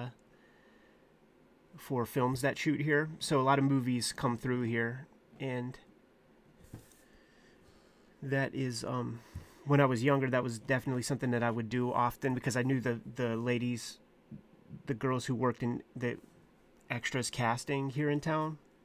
they would just hook me up with that like Tony Soprano no-show job. Like, yeah, man, Ed, you're on the books, man. Come and go as you please. You get paid every Friday. Who gives a fuck? But I would hang out sometimes and bring my pages to work before I really had my footing in the game. And I remember they used the local comic shop, Copacetic Comics, for a flick. Who the hell was in it? There was some girl who said some shit on Conan O'Brien about Pittsburgh, and everybody hated her after that. I forget. But they shot this flick. I think Jeff Goldblum was in it. And I was at the cafe because I wanted to go get comics, but the comic shop was closed down for this movie. And the owner, Bill, the guy we did the shoot interview with on the channel, like, he and I were just sitting down in the cafe bullshit, and I was showing him some new book or something I had printed.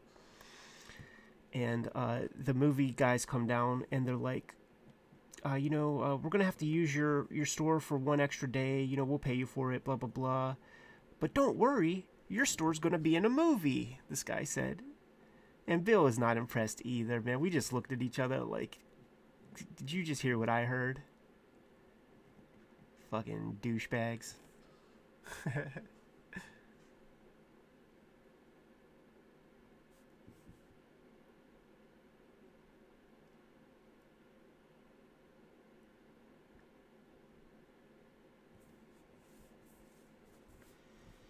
Yeah, the Bill Watterson stance is dope.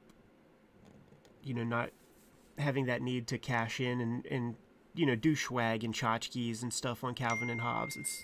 It's real cool. But also, you got to also keep in mind that I think the last time I checked, when we were doing a video on Calvin and Hobbes, I think Bill Watterson's net worth was like $100 million. So not too hard to have a different set of standards when 10 generations of your family are going to be taken care of.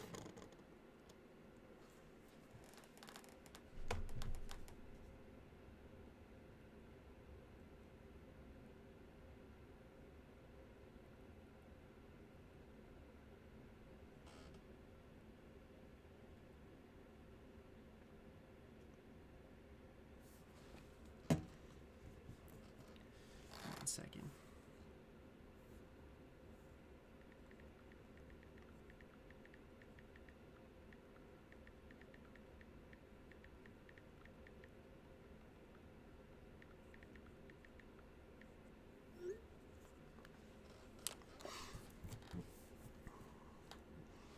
I'm just skipping around here because some of these lines are going to be hit with the marker.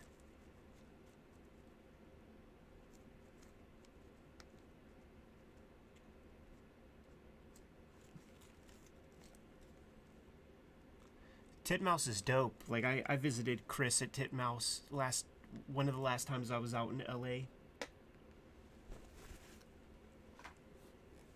Super cool cat, man. He's got some good comic pages. He's got some Bill Sienkiewicz Dune pages.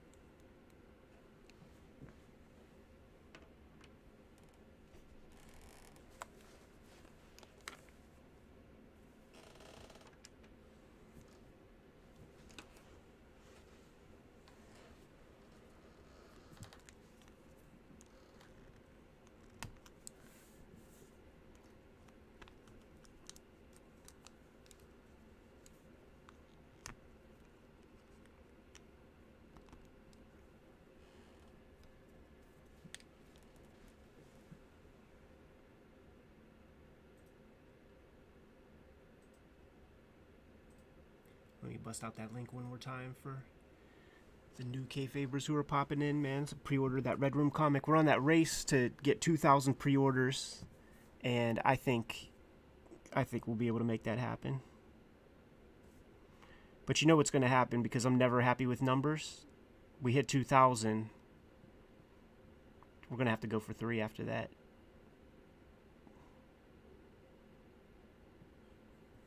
That's a must. No ceilings.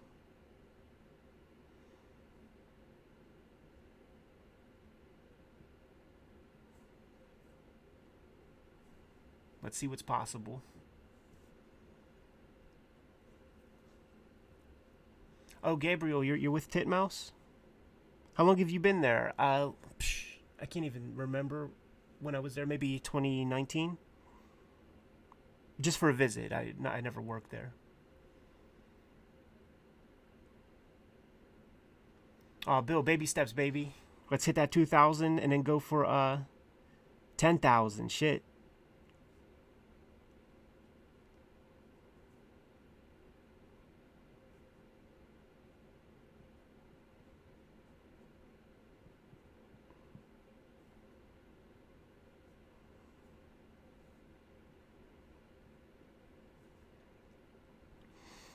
There could be these like sweaty drops in a dream sequence.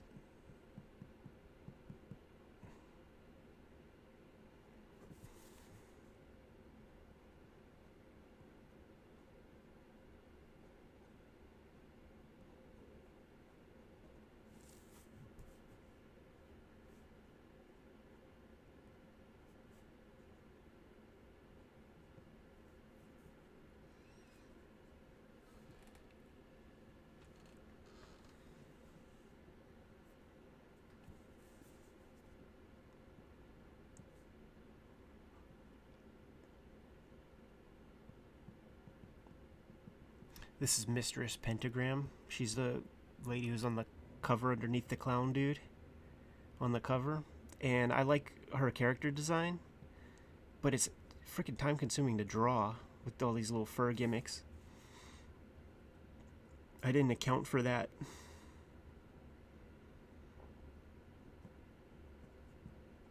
I remember this old Kyle Baker interview when he was doing work with Aaron Magruder.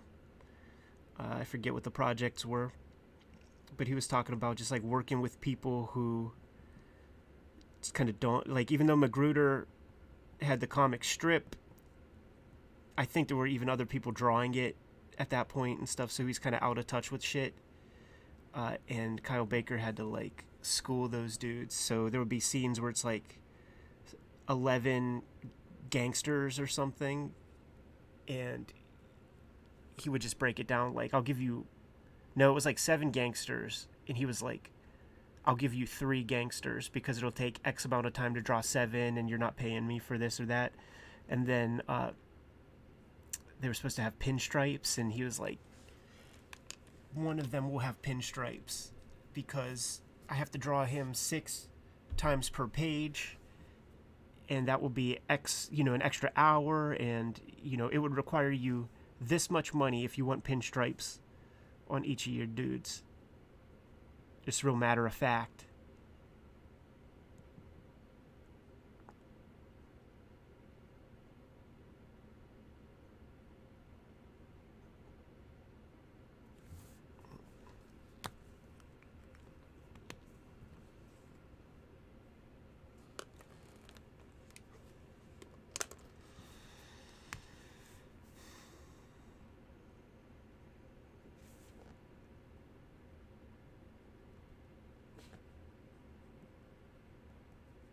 Yeah, I'm sure it's way easier to scare somebody in film, I would say, from the outside perspective, because I think about how the filmmaker is completely in charge of the timing.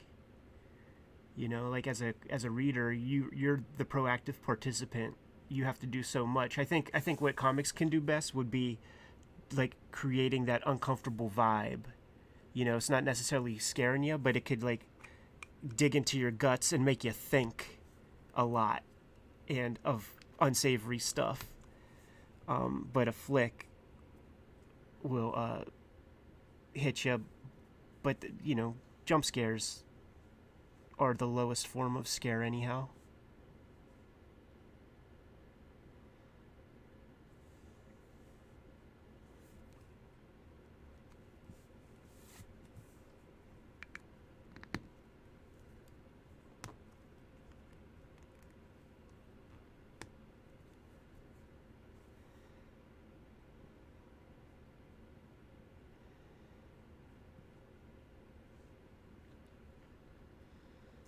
Xander Wise, what's up?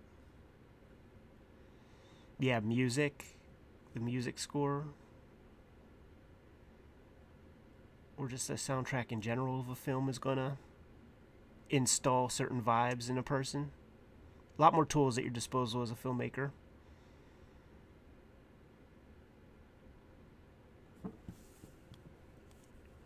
All that said, comics have a good function. Just like I said, just creating that creepiness that you feel in your guts. You know, that's the Charles Burns approach to horror.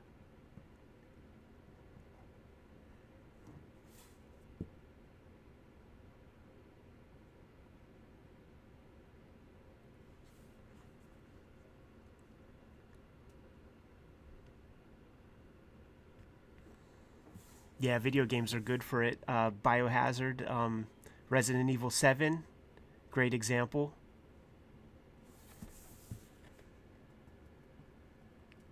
Get you to scream like a little girl.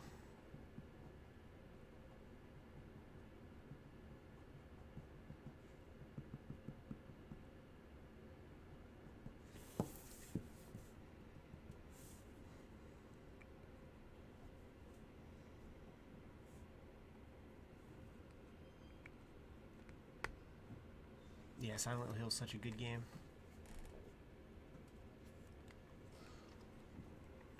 And then Silent Hill 2, when you have that Pyramid Head schmuck chasing you. That's where my video game knowledge goes away, by the way. That's like right when I become a pro, and I just don't play video games very much after that at all. I leave it to my friends and my baby sis to hit me on the cool shit.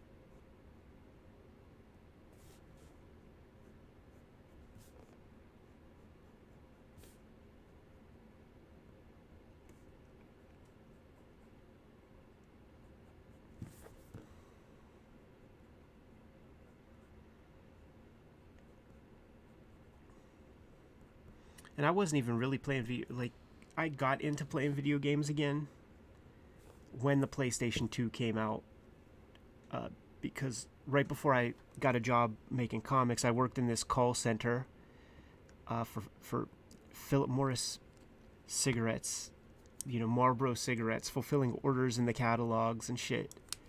And they tried to do that like weird middle management rah philosophical nonsense on us. And at the time, like, you know, there are like ebbs and there are changes in culture, corporate culture, like every couple of years. You know, when the Steve Jobs biography came out, like a lot of bosses were like extra big dickheads because they thought that they were, you know, they had Steve Jobs charisma and shit. And at the time when like I had this job, the sort of new wisdom of the moment was what they called the fish theory or something, the fish philosophy. Yeah, the fish philosophy. And it was based on that.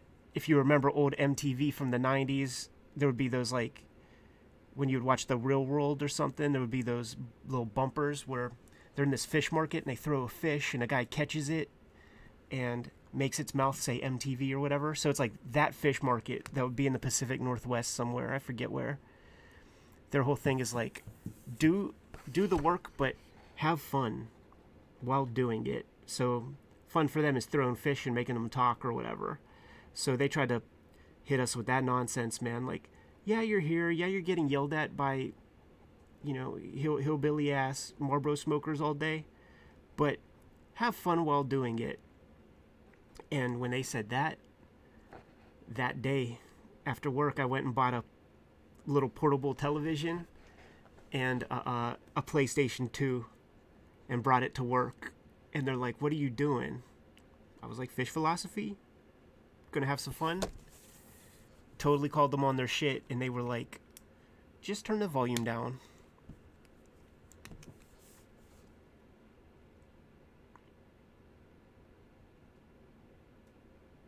If I was being honest with myself about everything, though, I probably would have become a professional in comics earlier if they would have said, get that the fuck out of here, because it made the job so easy that I just coasted. But the whole point was to pay back the Qbert school loans and stuff. And once I did, I was like, I got to get the fuck out of here, man. I can't be in a situation where I have a boss who's stupider than me. You know, I just can't listen to dummies. I got to just do my own thing.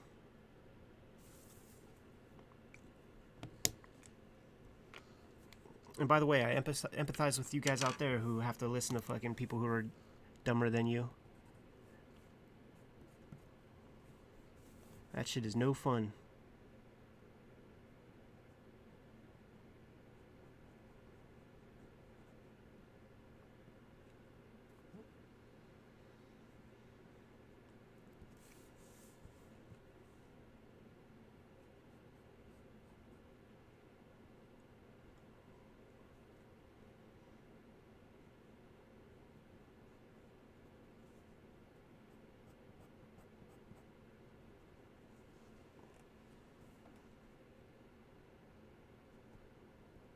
I was looking at this like, what is that? And the answer is her ass cheek.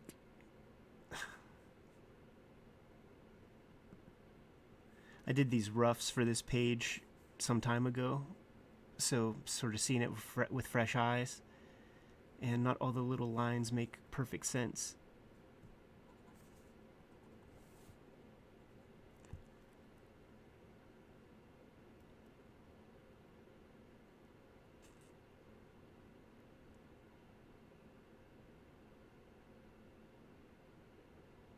PS2 was a great console. I'm a big fan of Japanese role-playing games, and there were quite a few good ones on there. People talk smack on that Final Fantasy, 10. But I dug it. I liked it a lot.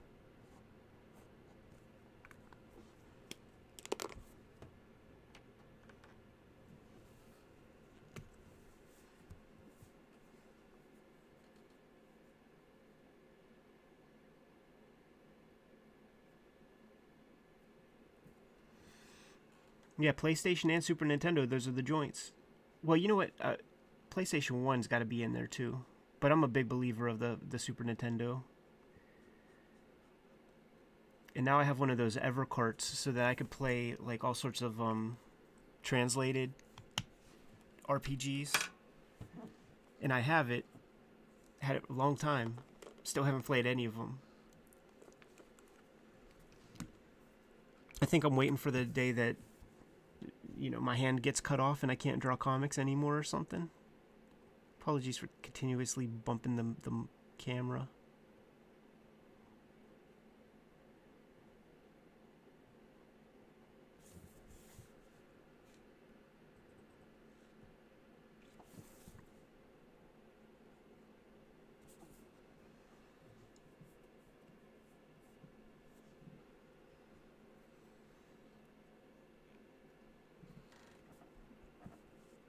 What are the good games for the Sega Master System? Because I have the EverDrive with all the games there too, and there's not too much stuff that I'm digging.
cool. Wonder Boy. I'll definitely have to check that out.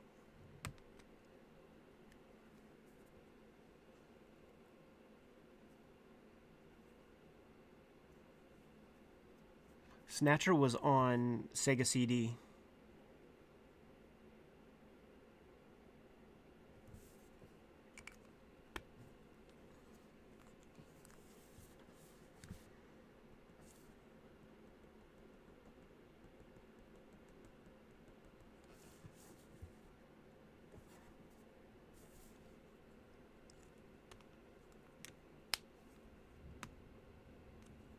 Rambo for Genesis was sick as hell.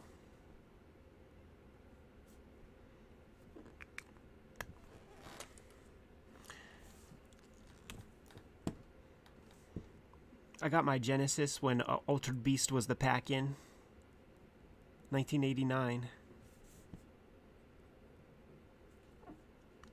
I got it for Altered Beast too, man. I was blown away by that game and couldn't believe that it was possible to like play that at home.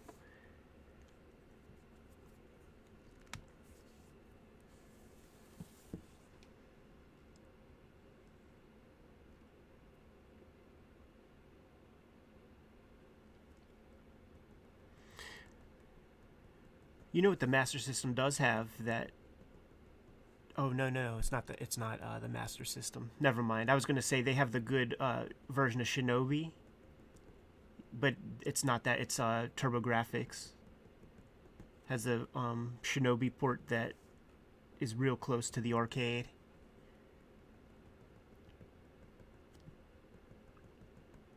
It always made me wonder, like, why the heck Sega didn't port that game to their systems in a good way. Like, there is a Shinobi for Master System, but it's a piece of crap. So much of that stuff is, man. Like, try playing Altered Beast on the Master System. Fucking sucks a dick.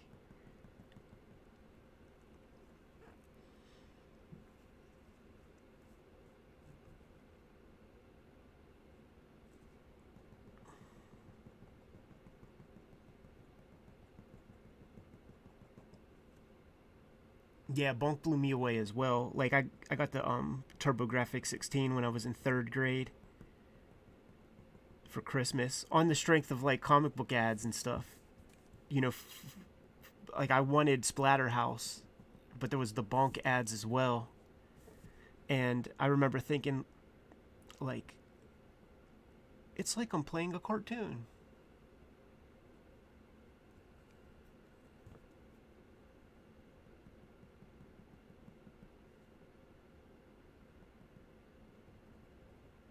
But I actually even remember thinking that with Super Mario Brothers 1.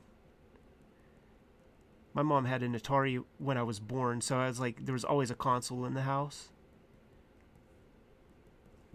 But when I went over a cousin's house and saw them play Super Mario Brothers, I was like, what the hell?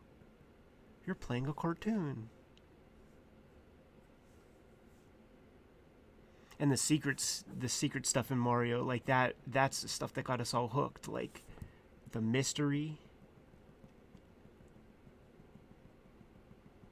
the fact that they're encouraging you to break on it and hack on it and try to find things. That was huge. Yours Revenge, that was probably one of my favorite Atari games. Was Yours Revenge an Activision game? It seems like all the Activision games were the ones worth playing. That still probably could hold up today.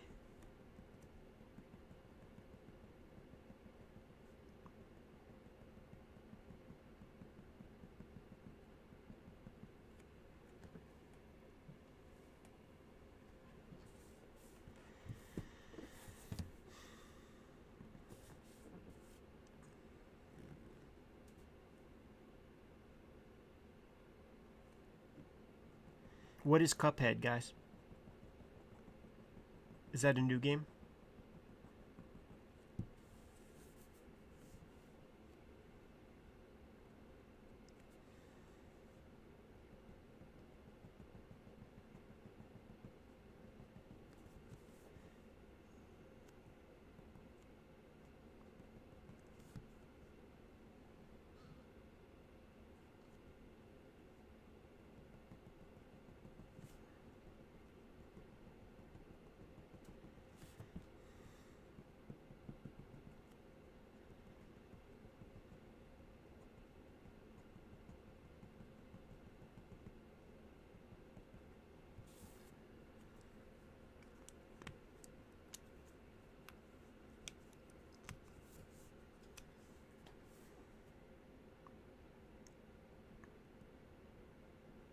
pretty interesting comic came with Yours Revenge for the Atari.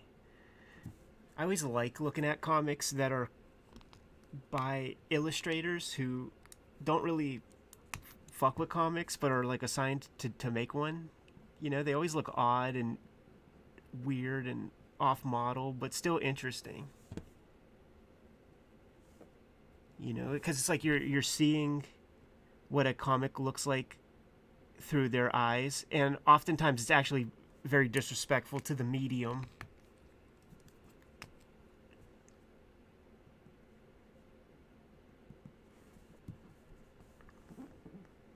You know, like their idea of what comics is pretty trashy.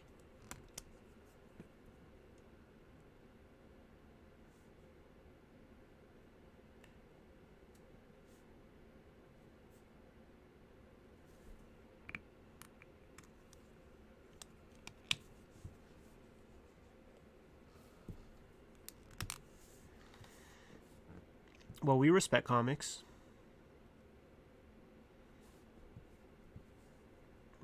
I think most people who make them respect them. Actually, I can't even say that. Put it this way, anybody you see coming through the Kayfabe channels respects comics. We're not trying to show out and just use the medium as a stepping stone for other stuff.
Yeah, Comic Zone. That was like, man, that was probably one of the last Genesis Sega games that I remember playing at someone's house. You know, like during that console's life cycle.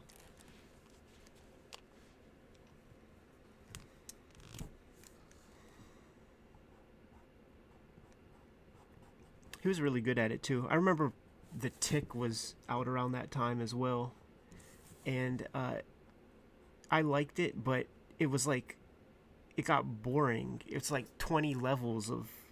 I never beat it because I just like got tired of it. Like, just like, I'm done. Like, there's no continue, there's no password. Like, I gotta play this for 8 hours to get to the end. Like, give me a fucking break.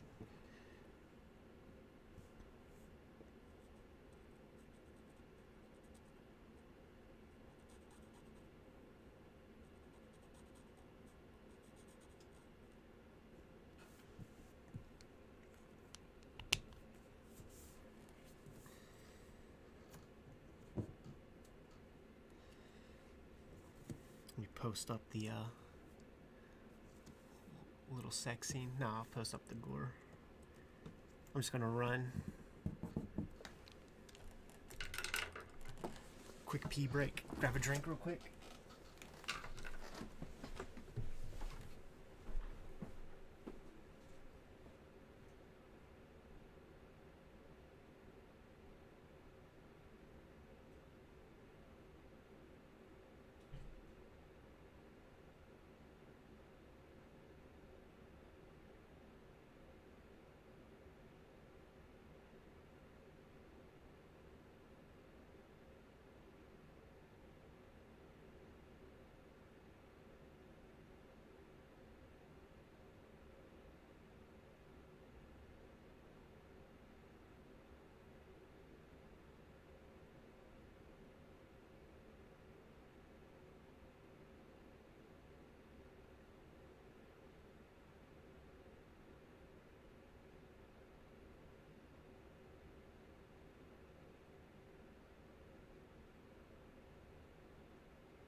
The Jurassic Park game, I remember there was like a Doom, like a Doom like first person mode. Break the chain. You know what? Yeah, I have that pulled for a future episode. One of those weird, wild, offbeat Marvel comics. Got to give them props whenever they do something interesting. And having a comic packed with a audio cassette tape, that fits the bill.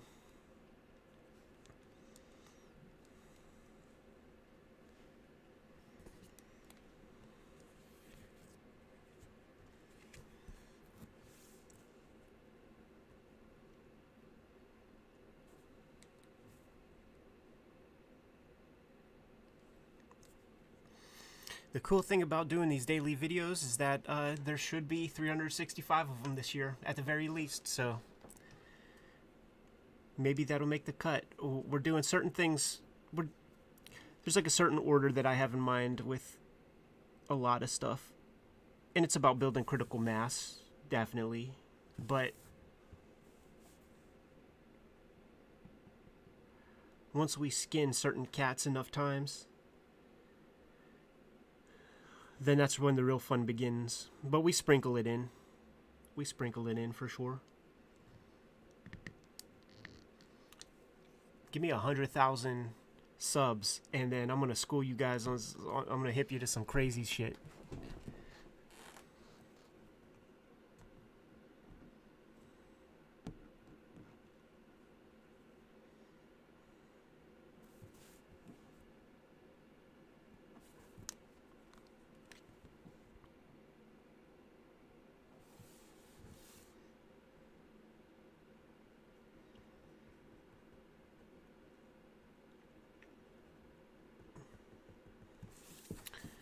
Because it's going to be an early night, I'm gonna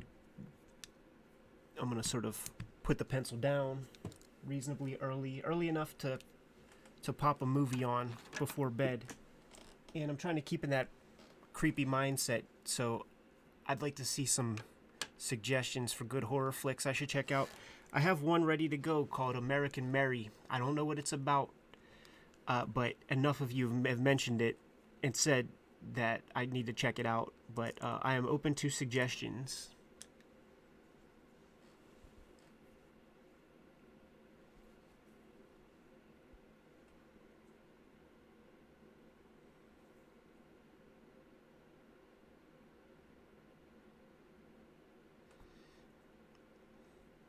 Cannibal Holocaust, seen it. Hatchet, noted.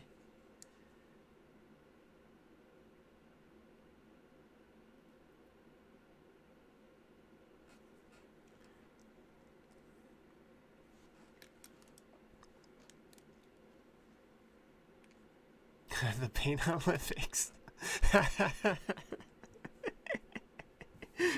Yeah, watch that before bed.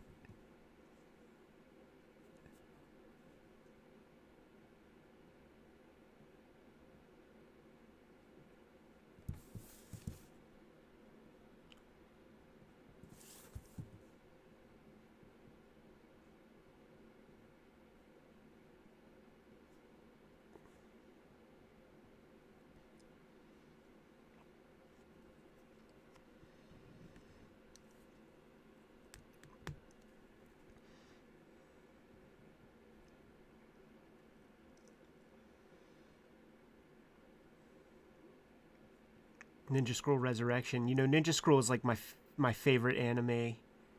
And when I was out there in Tokyo, I connected with the character designer, and he showed me all the character designs for Ninja Scroll 2. And that flick will never be made, but the designs are fucking dope. I learned so much looking through that stuff. Probably like 150 pages of material, and the main lesson that I took from it was like, just when you think you could push something as far as it can go, you can push it even further.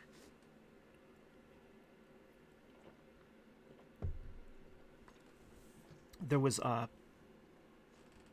that the little government spy guys was in there, and just seeing different versions of his cloaking ability would have been demonstrated in the flick. You know how there's like the 8 Devils of Kimon? There were a bunch of new kind of villains that were super cool. There was one. I'll just say, like, describe one a little bit, and it was like a lady who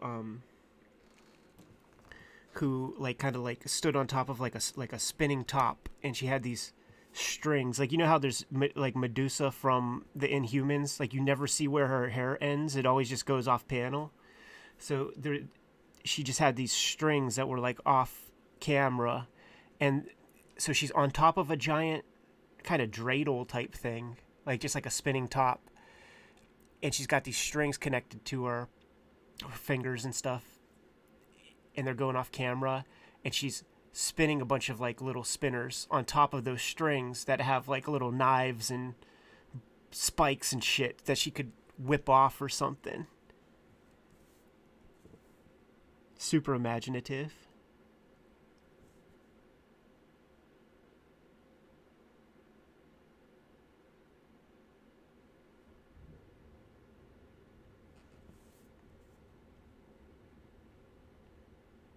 If you guys have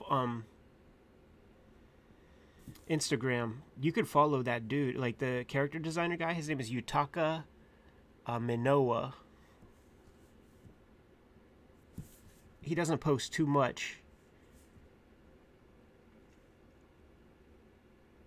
but there's some cool sketches from Ninja Scroll, from, you know, straight from his pad.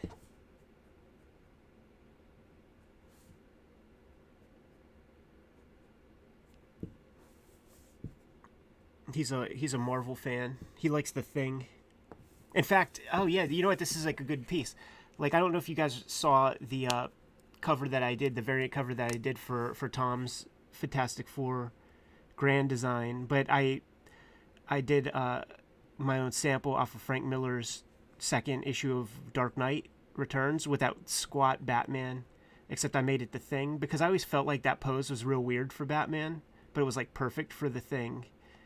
And I did that. That was sort of released while I was out in Japan. And when I went to go get dinner with that dude, Yutaka, he mentioned that The Thing was, you know, his favorite Marvel character. And then he was like, yeah, you know that rock guy, like the first bad guy in Ninja Scroll? That's like his version. And I'm like, mind blown.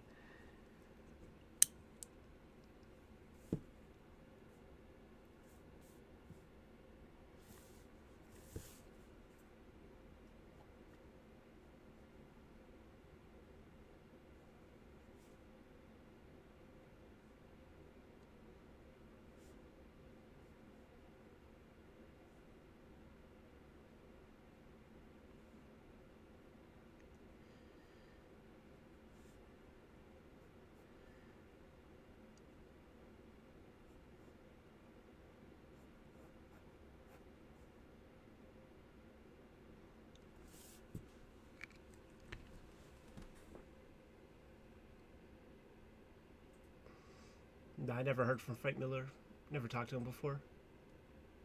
Boom. Got a fresh crop of people rolling through, man. Hit that Fantagraphics link. Pre-order your Red Room issue #1 today. Secure a copy so that we know how many of these suckers to print up. I want to make sure you get your hands on a first printing, especially if certain things happen that I think probably will over time with the series. You're gonna want it. You're gonna want some first printings. Put it that way.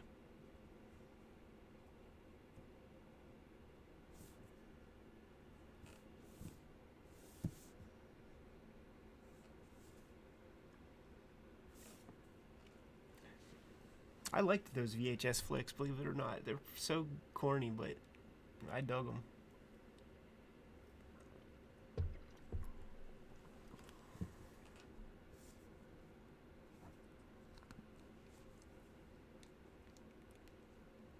Last Circus, that's going on the list.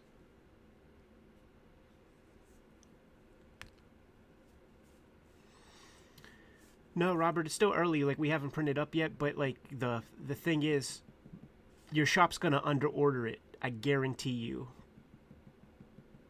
Unless they're a real hip shop and they know what the deal is. A lot of shops kind of are going through the motions. They got to plan out. It's a nerve-wracking time with COVID and all this nonsense that we're dealing with. So they're going to be conservative with the orders a bit, and they might not even know the YouTube channel. You know, if the proprietor's an older cat who doesn't really fuck around online, they don't know that we have the reach that we do.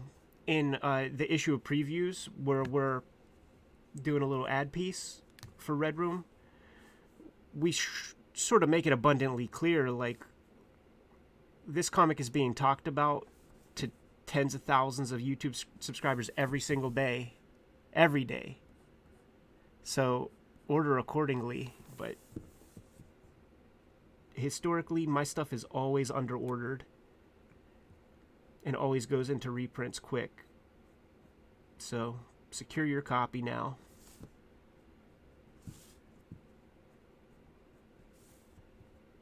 But if your store is hip, absolutely support your shop.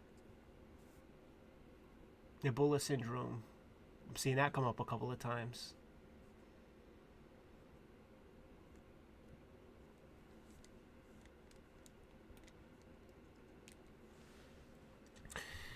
Well, there are no copies printed yet, Robert. So it's the orders that help determine. It's going to be the pre-orders, and it's going to be the the shop orders that determine that ultimate print number.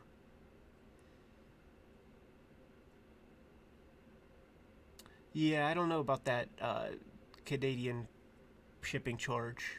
That sounds a little steep to me. I put a call into Fanta to see what the heck they could do about that. Is it a glitch or something? That said, Canadian homies, hit up your shop. Hit up your shop and tell them to put it on your pull list, because this is a monthly comic, ladies and gentlemen. Or, once again, as the demographic data suggests, gentlemen and gentlemen.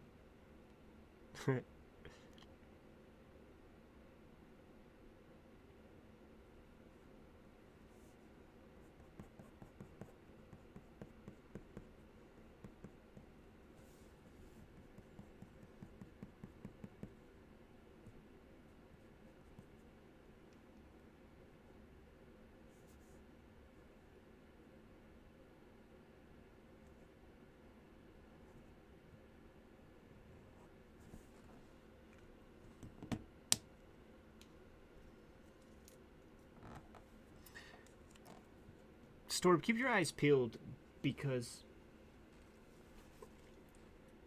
I'm gonna try to figure out that shipping thing, and I bet you it's gonna change this week for Canadian shipping rates. I bet you it's gonna change on that site. When it does, you'll certainly hear me at the beginning of videos mentioning it, because that is crazy.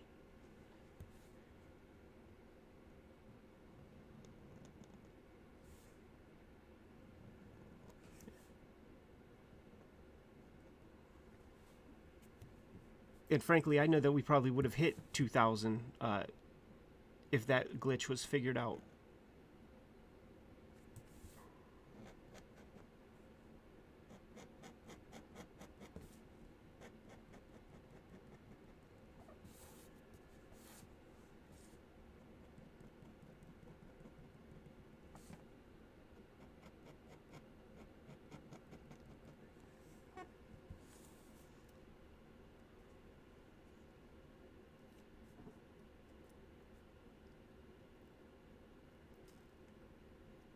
Storm Crow, thanks for that pre-order.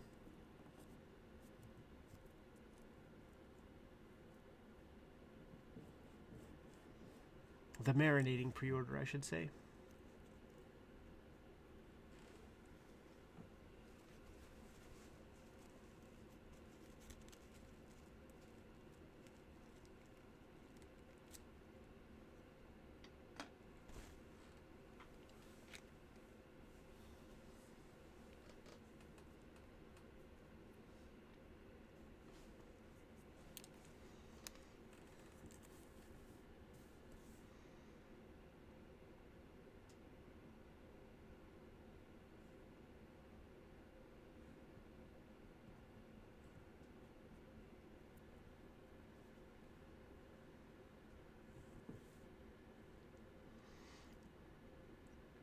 there's not going to be any censorship trouble on my end. I'm going to do whatever I do.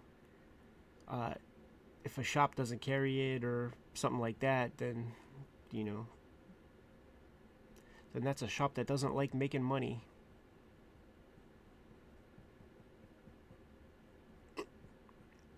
But we live in a time right now, man, where people are super, like, artists are super self-conscious about, like, being afraid to, you know, they're afraid to get roasted and shit.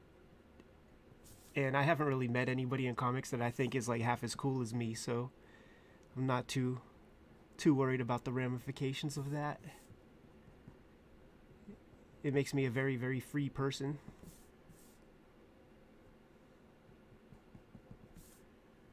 As conceited as that sounds.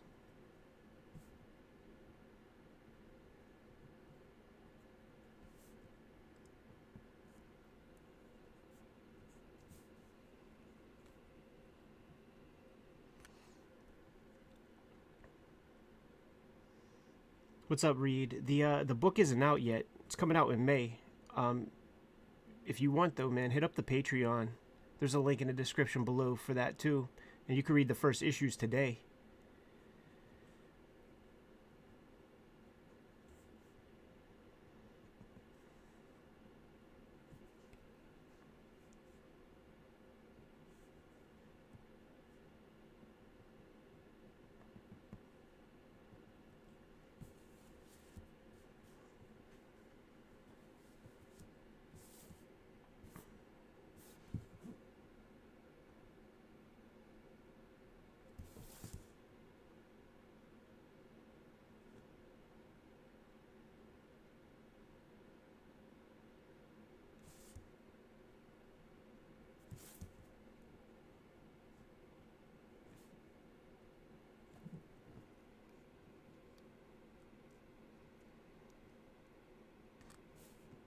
BB said, "Whatever happened to Mudfish?" Mudfish exists, man. I think that's going to be a posthumous comic.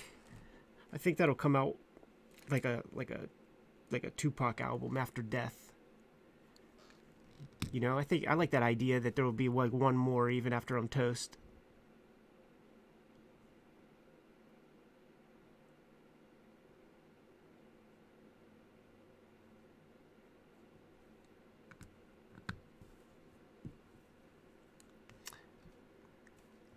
Yeah, I would co-sign some Red Room figures if they were fly, if they turned out really cool.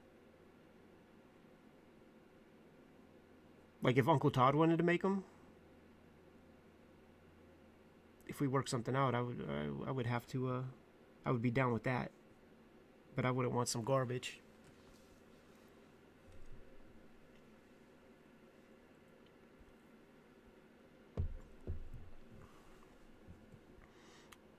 Like, I think it's cool enough that you guys will spend $1 on the fucking comic, you know? I'm not gonna try to nickel and dime you guys with all kinds of weird swag and stuff. But if there's cool stuff that comes down the pike that I just like want to see realized, then I'll say yeah, without hesitation. Maybe some hesitation.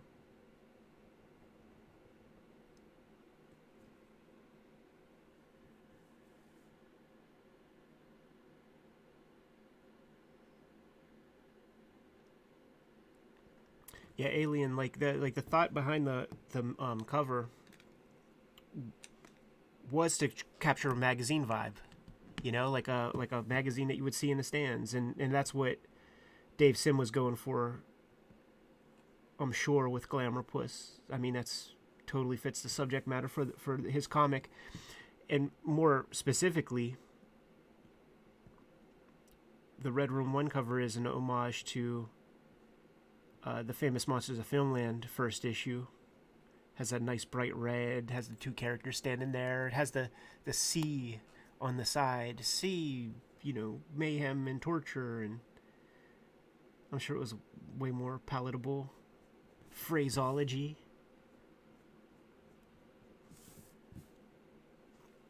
But your instincts are right. Just a magazine cover.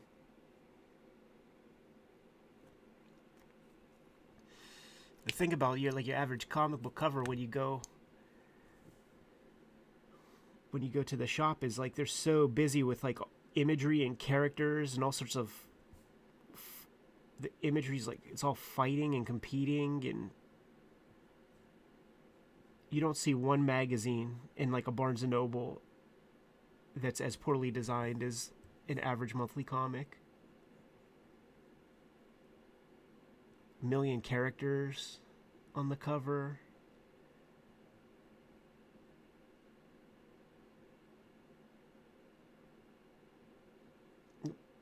But the good comics, like the good monthly comics, like the good designers, like they stick out like sore thumbs because you just don't get it.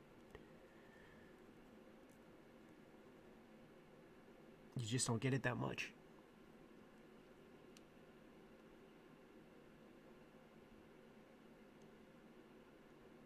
Oh yeah, Fantagraphics hands down. Like you don't want there to be a comic book industry without Fanta.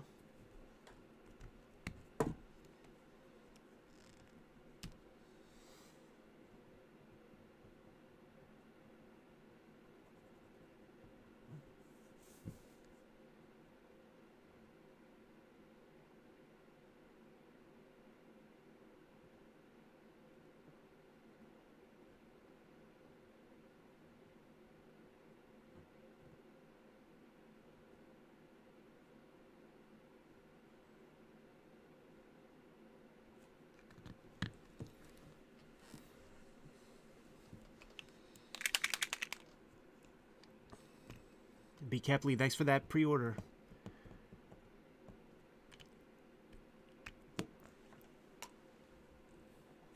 Because we have this revolving door of people who come through the streams, who all pre-ordered the comic today?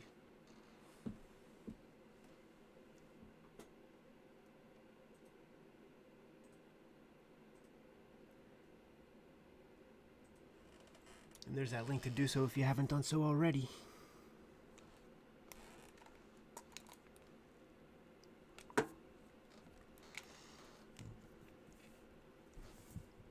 Here's what I think would be dope, and I don't think that it's completely inconceivable.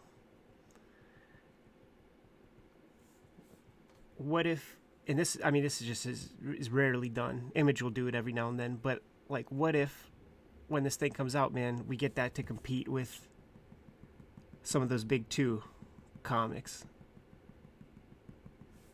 You know, like get it high on the diamond list. That would be sick as hell. Fanta has never had something like that.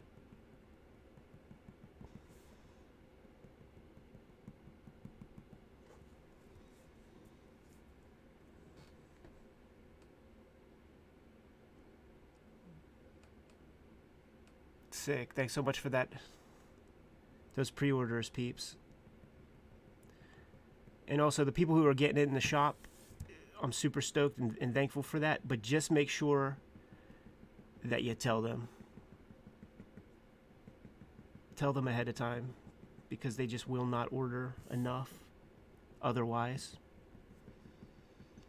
And I'll keep everybody appraised as to like when it's possible for the store to order it, when it's coming out.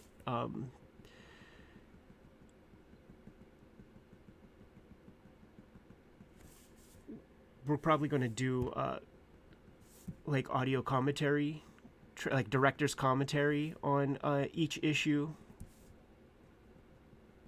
So you're not going to want to watch those videos until you read the comic.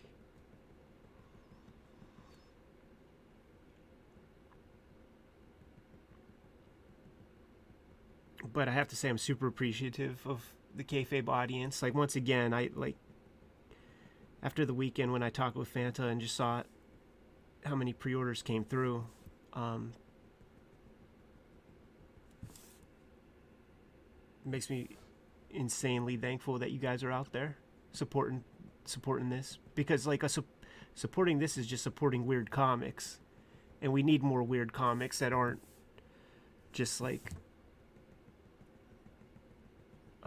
some corporate nonsense, some like money grab, exploiting trends. Let's set fresh trends. And if we make this thing dope enough and voluminous enough in its circulation, you're going to see a lot more YouTube channels pop up, I bet, with a lot of other creators that you really dig. You know, like, it'll become a model to have a YouTube channel. And I wouldn't mind that, because when I turn this camera off, I would like to kick something on and just kind of vibe with another cartoonist that I like a lot. That'd be pretty sick.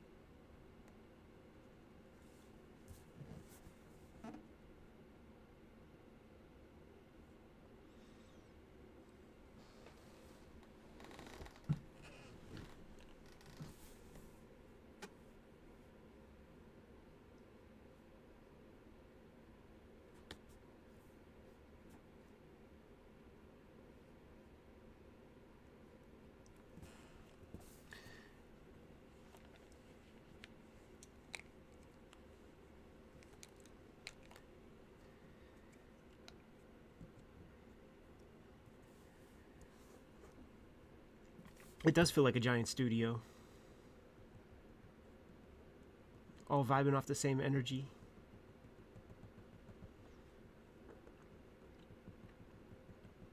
One of the fun things for me is like when the stream is done and I'm just checking my emails and stuff. Like I'll check my Instagram and see all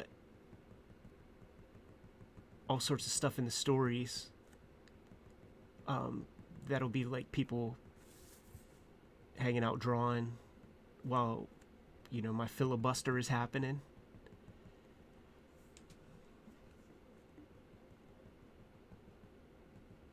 It's just real cool knowing you guys are out there putting some work in, whatever you're doing.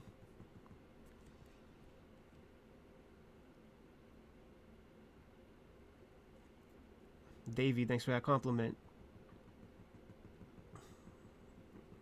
And I sort of feel you, you know, like I said earlier that the Kayfabe channel, it was inspired by retro video game channels that I dug, because I just wasn't feeling any YouTube stuff. So we're in that position, like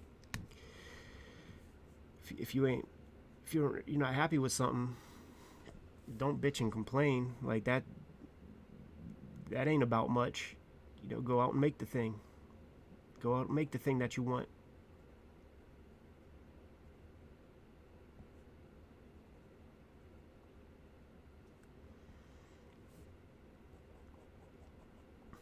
And that's exactly what Kayfabe is. Like it's the YouTube channel that I want.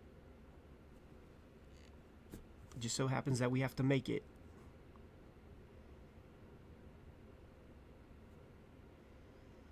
Not a bad deal.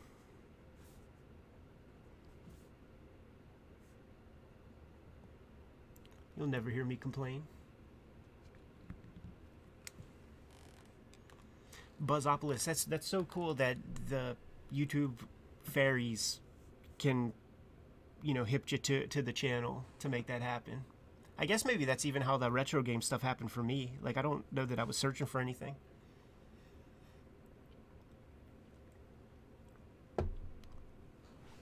They just have your demographic data or something, man, know your fucking searches, and are like, oh, this dude looked for Splatterhouse image or something.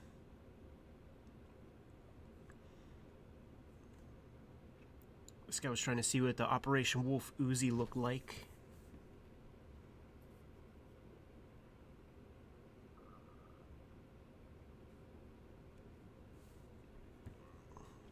Yeah, Reed, your daughter will love this comic. I'll teach her a lot of things, man. The horrors of the world.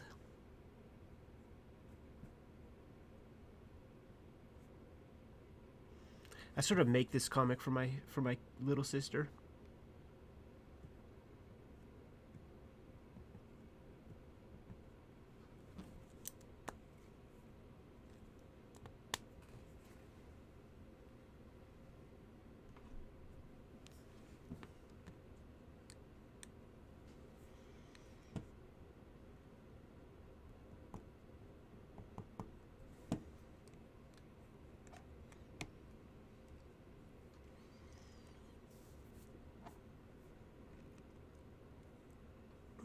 putting in some good work today.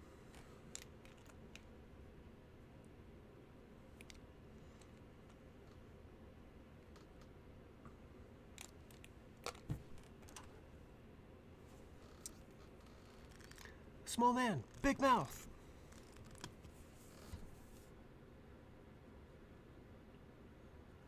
Thanks for that super chat.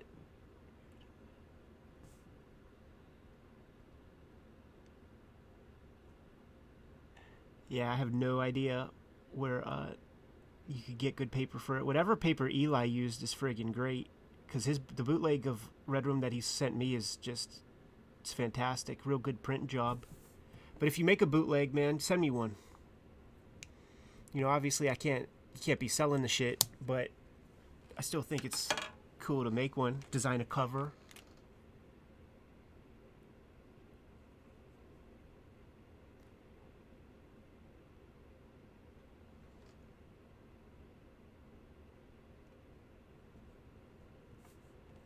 Small man, big mouth.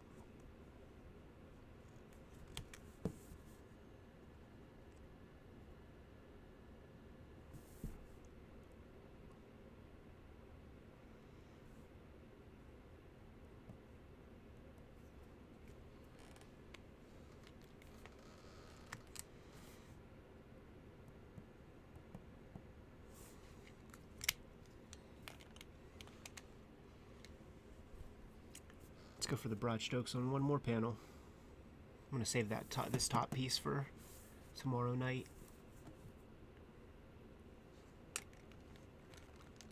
Oh man, we're about to do some Minor Threat karaoke up in this motherfucker.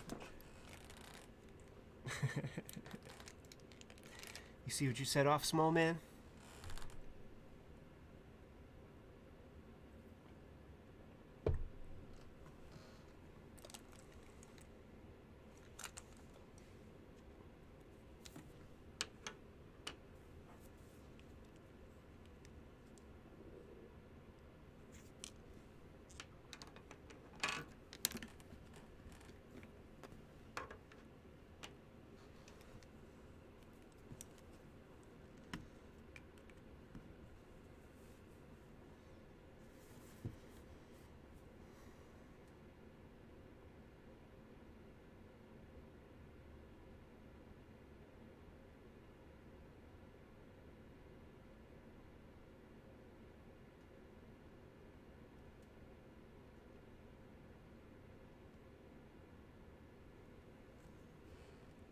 Justin, take care. Thanks a lot for coming through, man.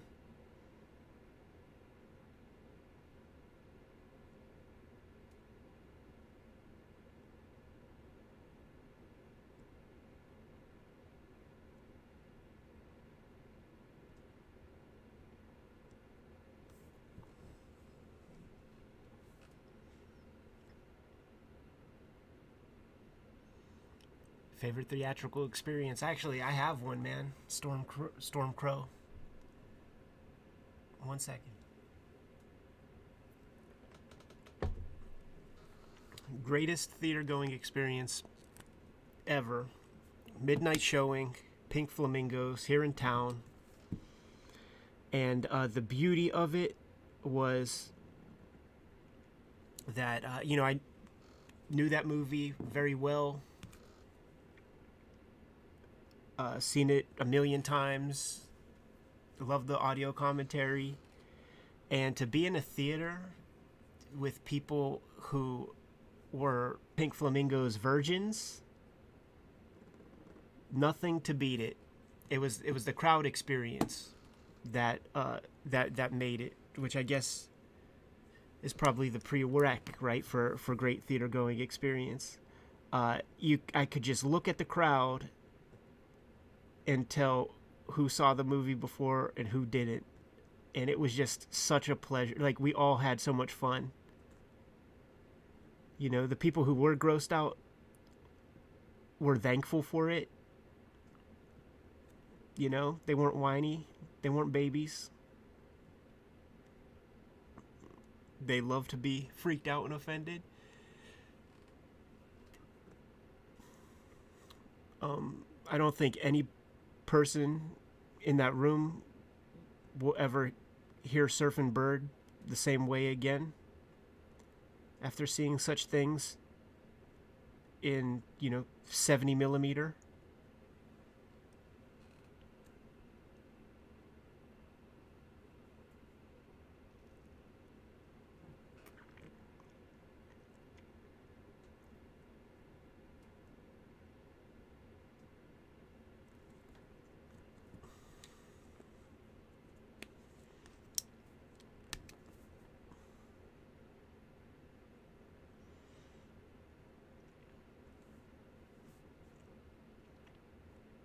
It was such a good one of those great Pittsburgh nights that, like, I can't even think of like a second best theater going experience. It was like so strong.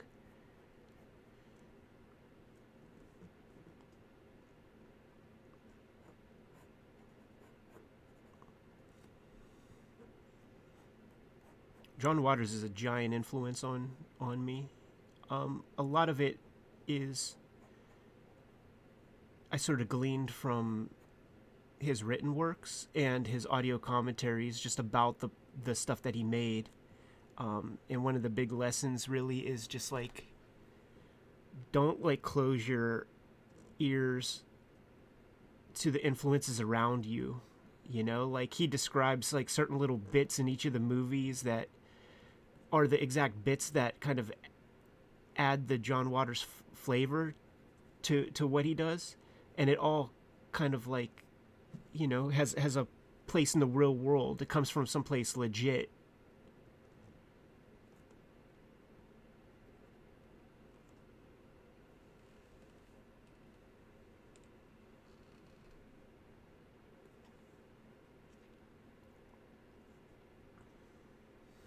No, I'm not just drawing in like there's like some like light pencil stuff underneath.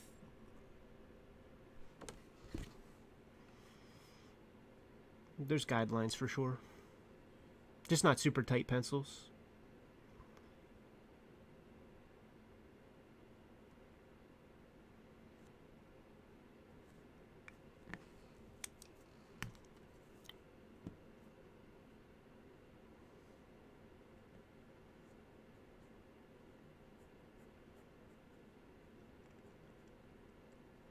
Yeah, I confess I don't know Werner Herzog's work that much. I know just a few things. And I think all the stuff that I know isn't the important stuff.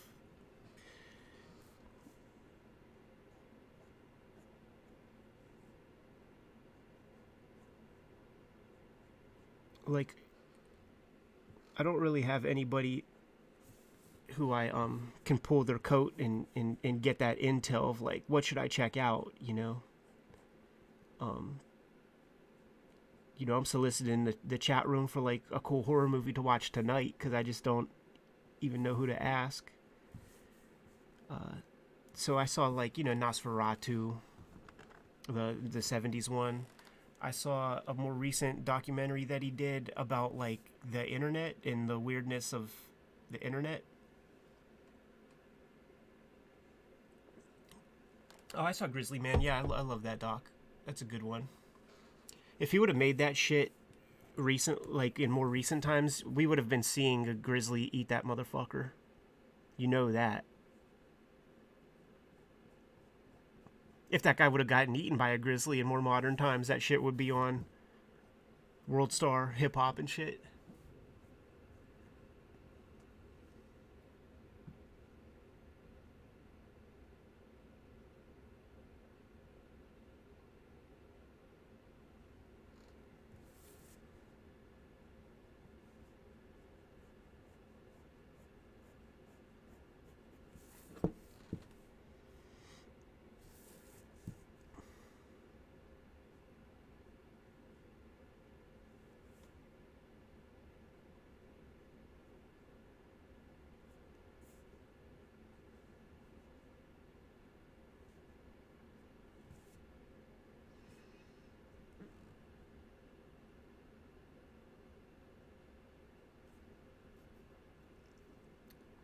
Last House on Dead End Street. I'll check that out.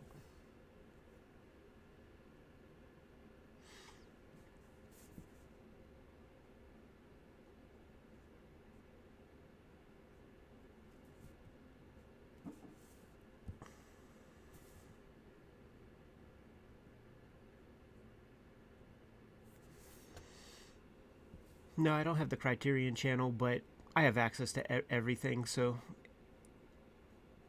any suggestions are welcomed, and the most interesting ones are gonna get absorbed for sure.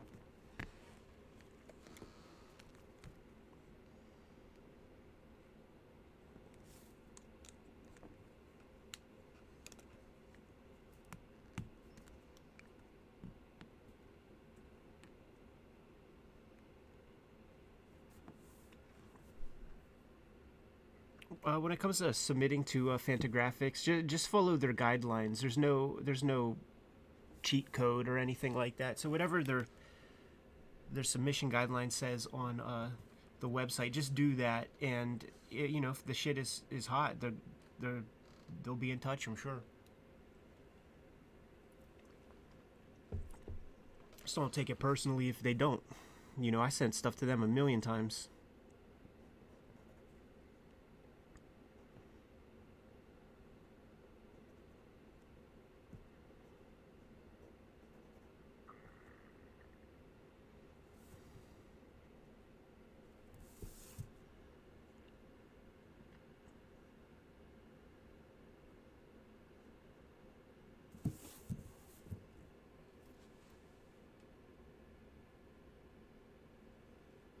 Yeah, good luck, Landon.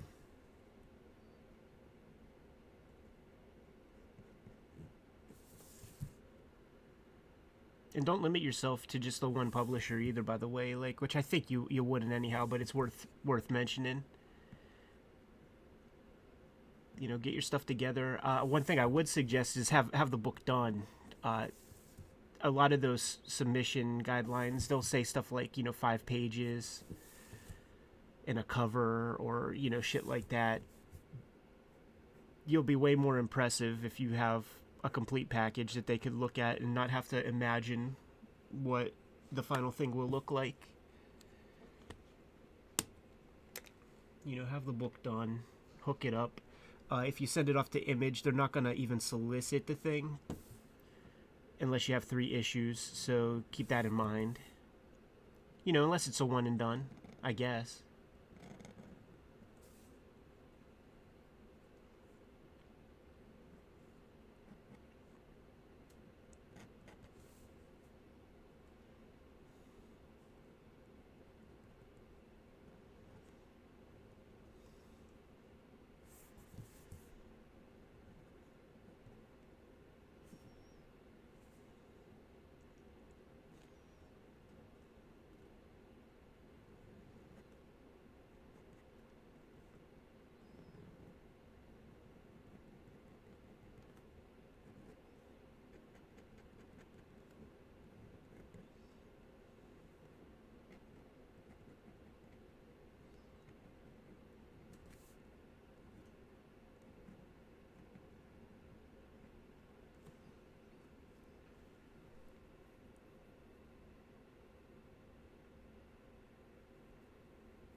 I would recommend self-publishing more often than not.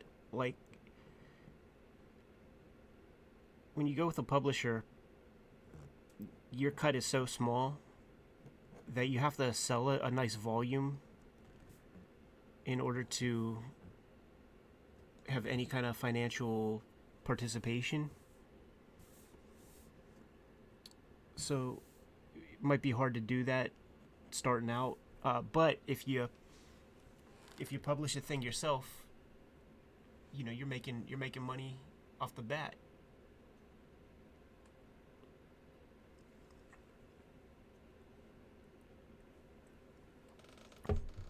And after expenses, you make all the money. So you have a chance to make more money by selling less. That's the trade-off. You'll probably sell more with a publisher.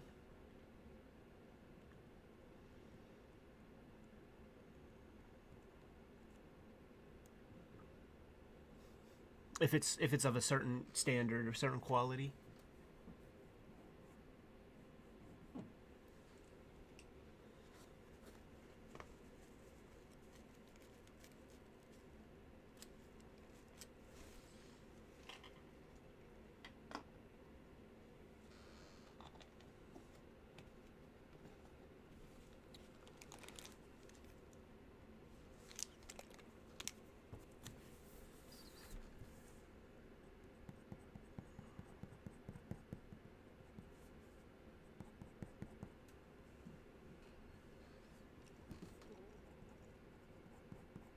The trademarking is a weird issue. You know, look that up. I've never trademarked anything, but if you draw something, if you make something, you own the copyright to it. It's very simple. Those are the wrong questions to ask.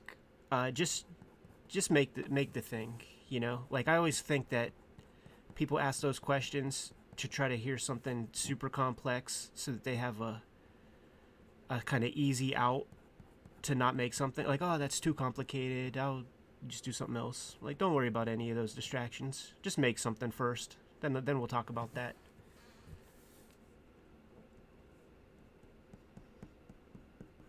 You know, nobody I know goes through any ceremonies for copyright.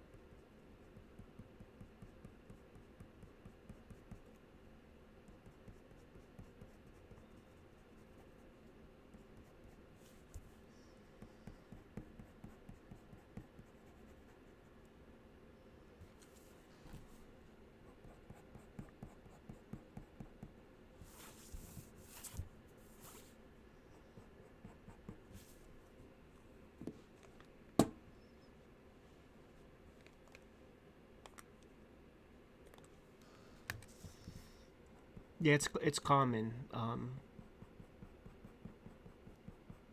You always like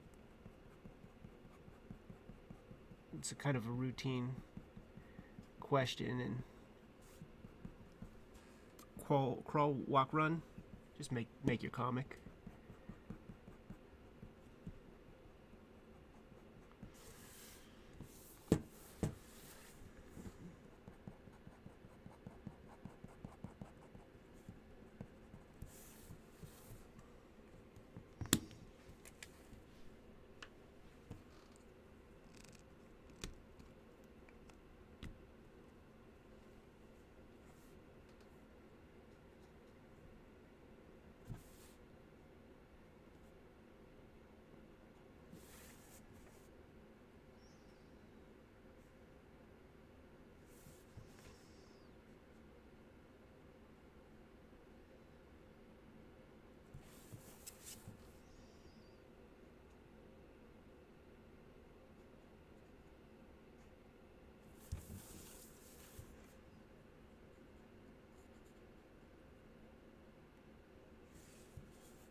Once again, sort of as before, I just don't feel like dirtying up a brush.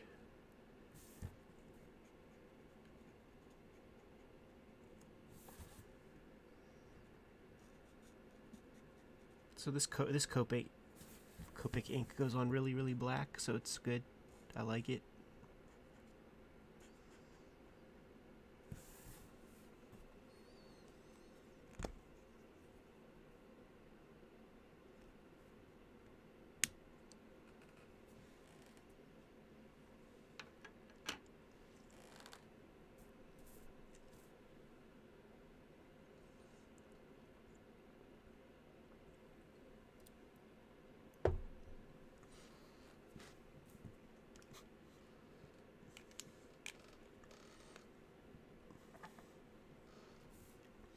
You should make your comic whatever size you like.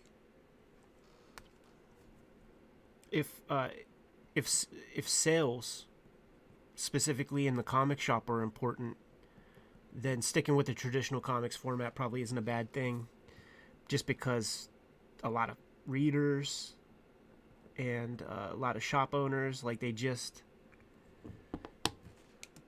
like that one size, like, it could be instant turn off. But if you're going to be doing, mail order, Kickstarter, things like that, shit, make it whatever size you want. Enjoy.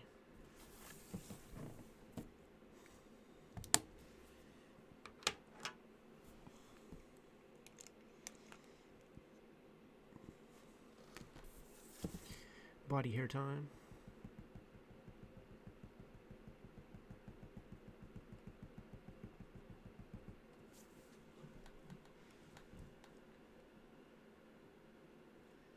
Yeah, these Copics are good. Like, I've been stretching these things out for a lot of pages. Like, I can't believe how much goddamn ink is in here.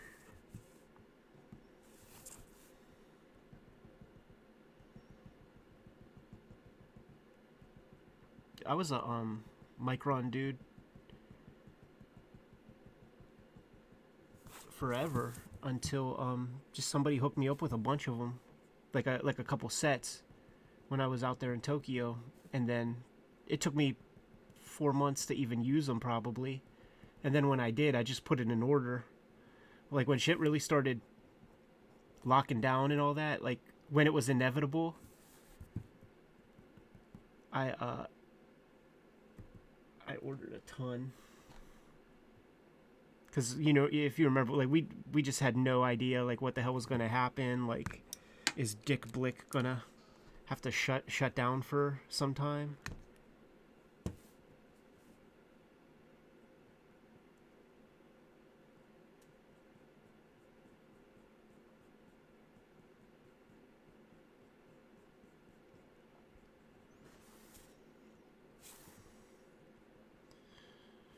And it was all with the thought that, like,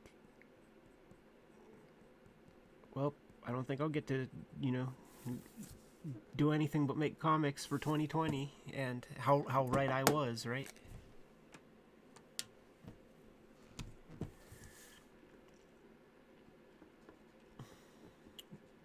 ...2020 was gonna be a production year anyhow, so, like, really, in a lot of ways, like, nothing sort of changed for me or my plans. The one big thing that we missed out on, but we still have some version of it, was we were supposed to do that Ralph Bakshi interview in Hawaii in October, like last October.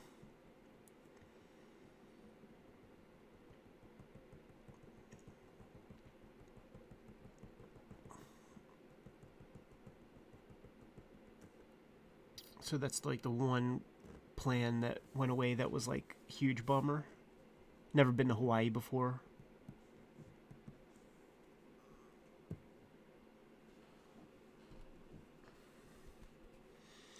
Yeah, listen, I mean, I created this project and gave myself a lot of work. I'm not even at the halfway point of Red Room. This is issue 5, 12 issues, technically 13, because there may or may not be an issue that'll cost you $0, if you dig what I'm saying.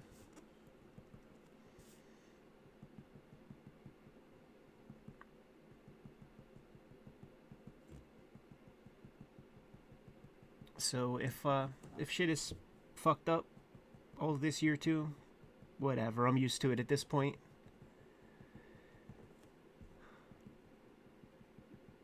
It's cold here in the Berg right now. It's winter time and it gets pretty chilly here, but once that sort of lightens up, springtime comes, springtime energy. Like, what I have been doing is hitting the city, doing 20 miles a day on the bike in the morning. It takes me about 2 hours.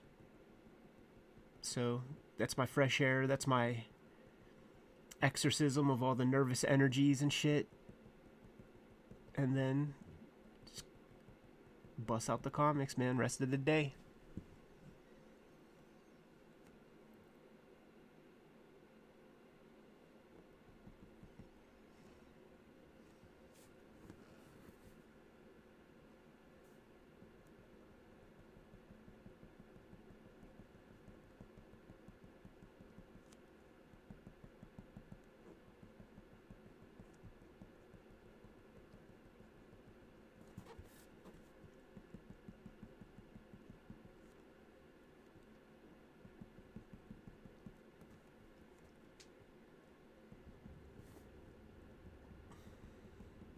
Now, I know the title of this video and the thumbnail and everything, like, it's not burying the lead in any way. Like, the suggestion is that we're doing some crazy shit on this live stream. But let's just say that somebody randomly clicks it and they see this right here. Like, what the fuck are they thinking? What are they thinking?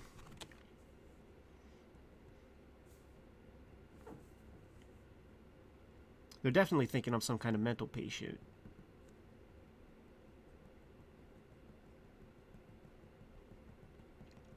And they're probably thinking that you guys are all enablers too. You're enabling this condition of mine to draw goofy, weird shit.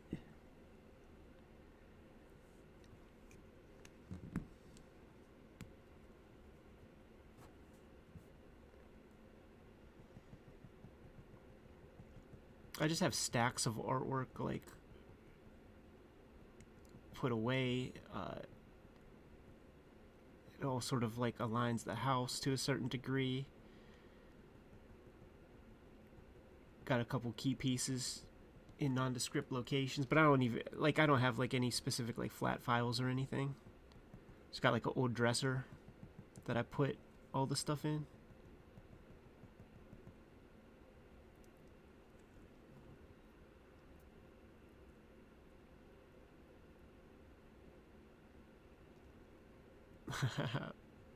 Yeah, no life models are used in the making of this comic, but for those who haven't seen before, man, want to see the reference for my fat dude? For this guy right here. This is my reference for him. Look at that, man. Good physics. Good physics to the jelly rolls, if you were curious. He's got like a little forbidden tuft right there.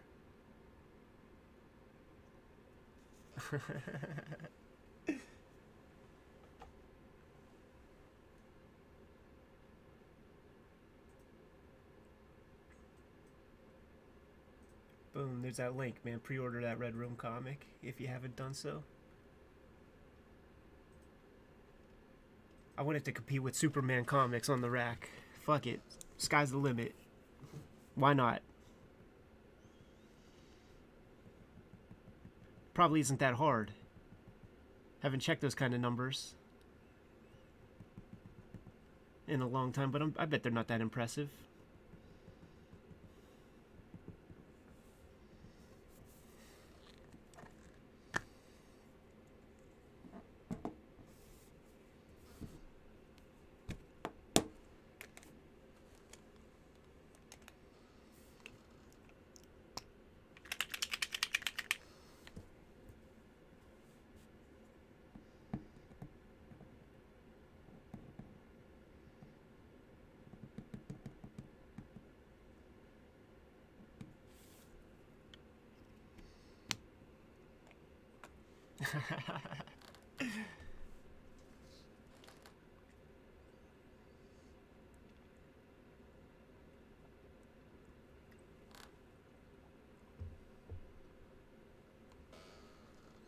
Yeah, we're all enabling one another.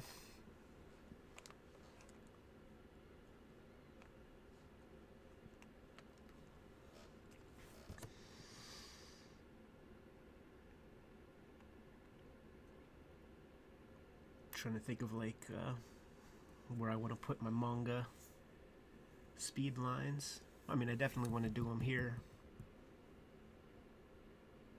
Chris Starlow.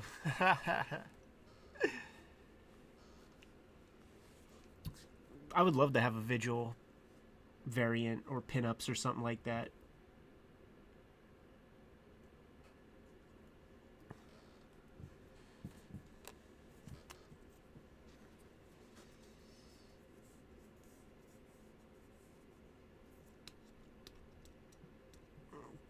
Kayfabers, let's bust this comic to 35K. Let's do that.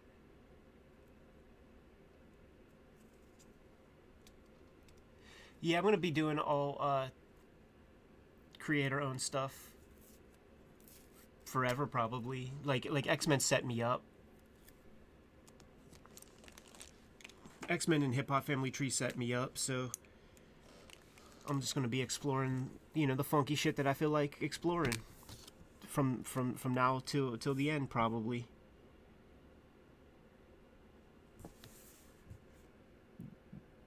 That was specifically the reason why I did the Marvel shit,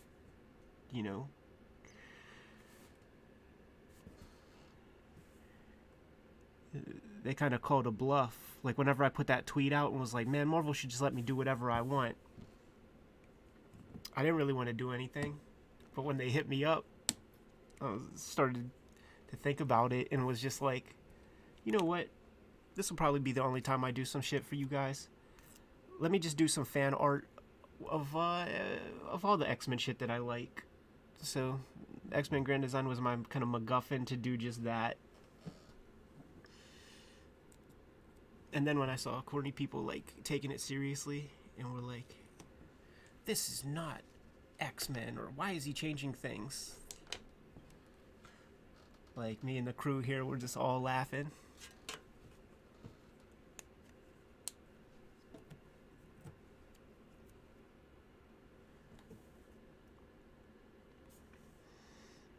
But the purpose of that shit, man, is to just set up the rest of the thing, man. It's that one for me, one for you philosophy, the Scorsese film philosophy.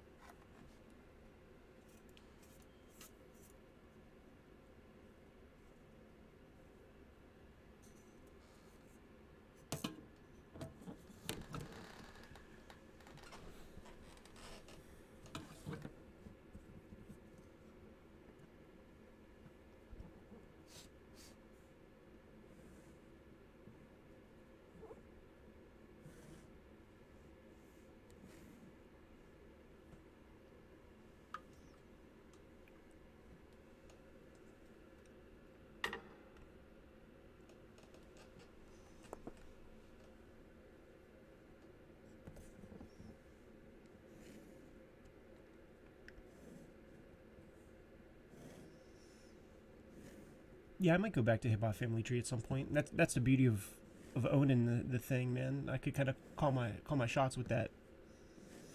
I just have a lot of ideas I want to get out of my head, but I definitely would like to go back and do some more hip hop. Like, I always thought it would be sick as hell to see like 30 volumes of that on the stands.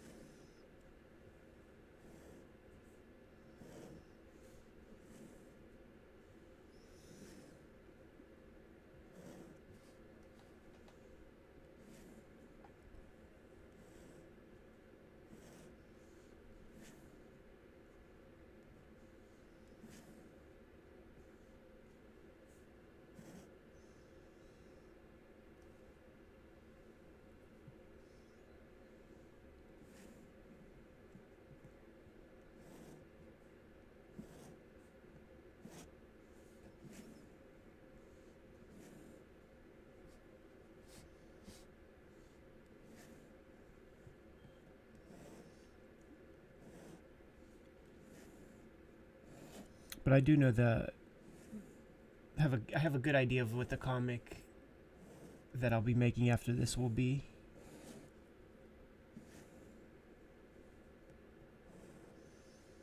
The way it always works, though, is like it's gotta swirl around in my mind for a while. And it's definitely gonna have the opportunity to do so with this, man. There's a lot of work to do ahead. on Red Room, and a lot of it's going to be happening while I'm streaming with you guys, certainly at this stage.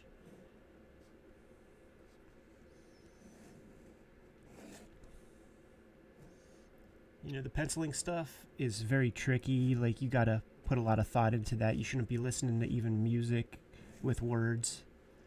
You know, instrumental is like okay for me, but I kind of need to be with my thoughts. But then when it gets to this stage, this is all yucks. You know, this is fun.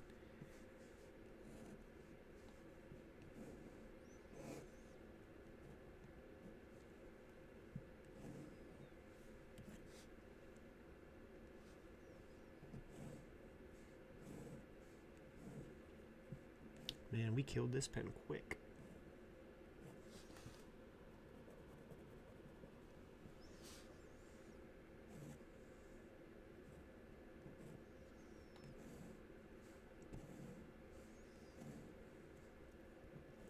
It's even giving bolder lines than I like.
I'll add some spatter to that.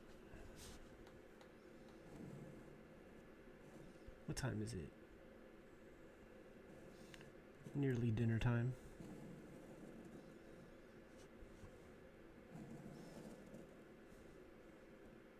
I was all getting into this shit, and then I realized, like, I gotta make sure that I power down. Metaphorically speaking, reasonably early, because we have a record day tomorrow, and we like to get that stuff out of the way early in the day. Like last week, I think we started recording before 6:30 a.m. You know, I got up at about 5, hit Jimmy up. It takes him about an hour to come. 45 minutes or so. And we got busy. We were done before we were done like by noon, and we did a lot of videos. I think we shot 9 videos.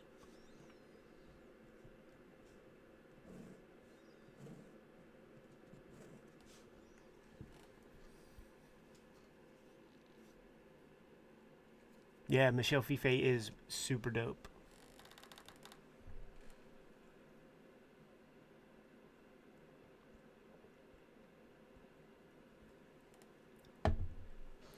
I use these microns for this, the 0.5, because it's a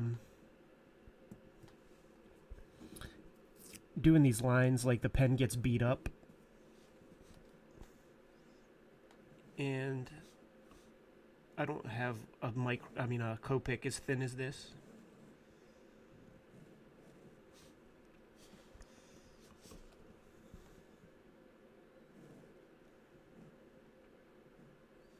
But man, this thing is dead already.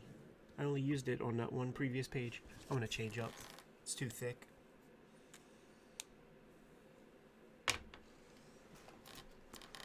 I have so many these goddamn things. Boom. Alright, there's a fresh.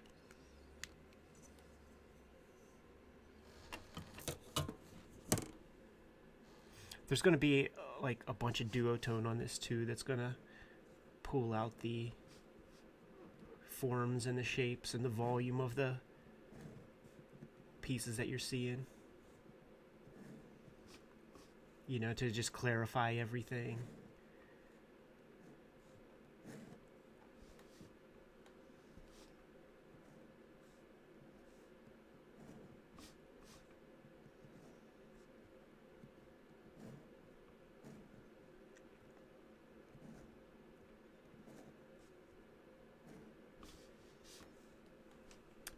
And I will definitely put that camera in a different position next time, because I do keep bumping it. I acknowledge that.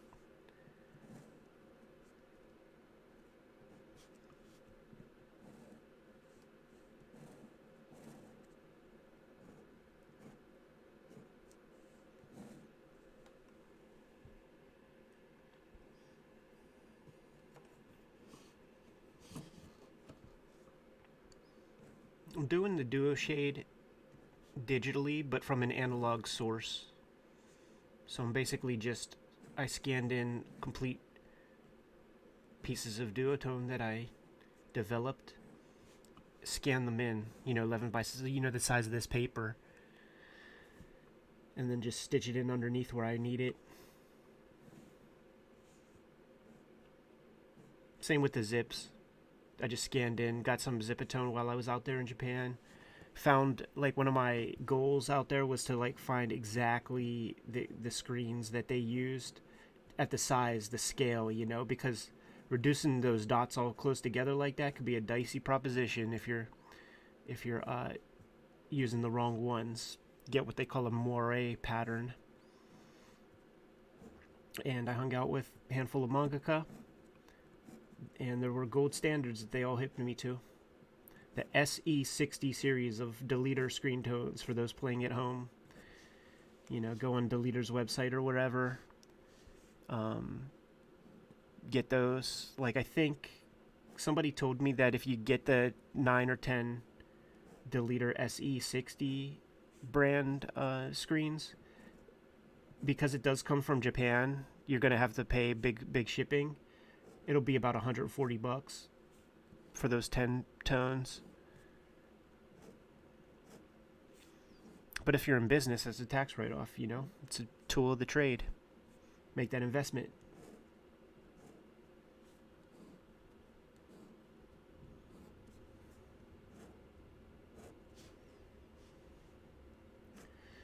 All right. One set of speed lines.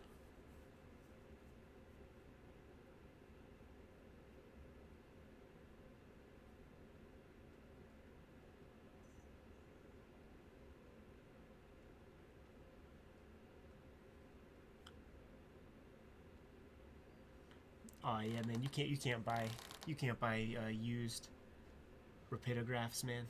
You're asking for trouble.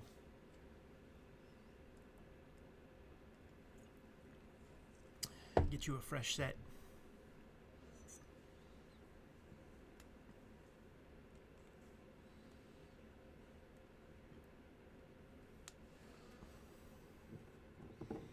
All right, let's do another set of lines. I think that there should be like a sunburst batch here and here, and then leave that blank. I'll have like a zip screen back there just to kind of break up. So it's just a question of where do I want it.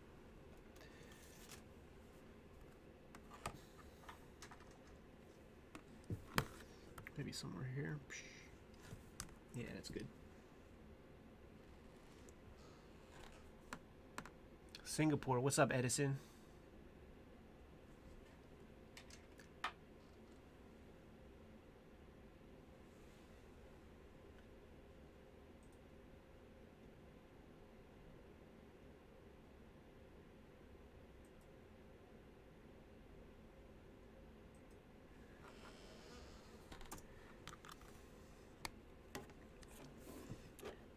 This is issue 5, page 17, I think.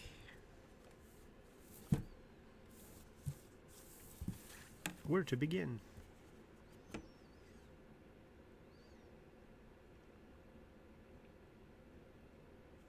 Yeah, let me get the big screen up just so I could tell if I'm off cam or not. Alright, cool. Yeah, apologies for that wobble too. That's not me hitting it, it's just the desk is a little wobbly.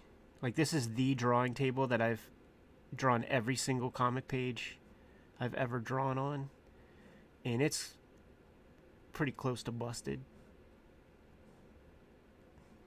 There will be a day where I'm just working on a page and it collapses and it ruins my work. But it's like, baseball player that has his prized bat or something. I'm just going to keep using it until that day.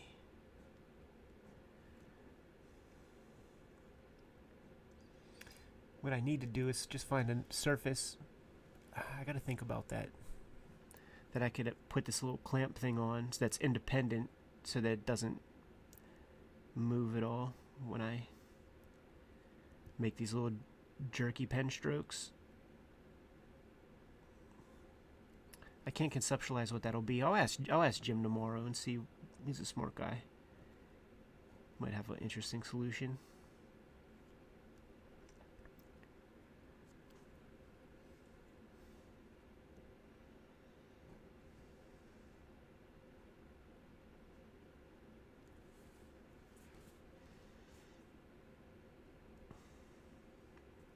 Man, this is a fun page.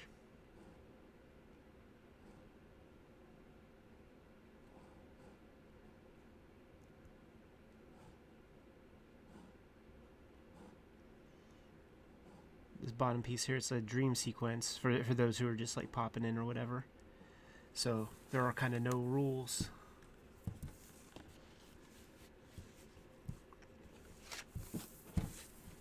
I have a certain comfortable position that I like to draw these kind of burst lines. Once again, where's my mangaka assistant?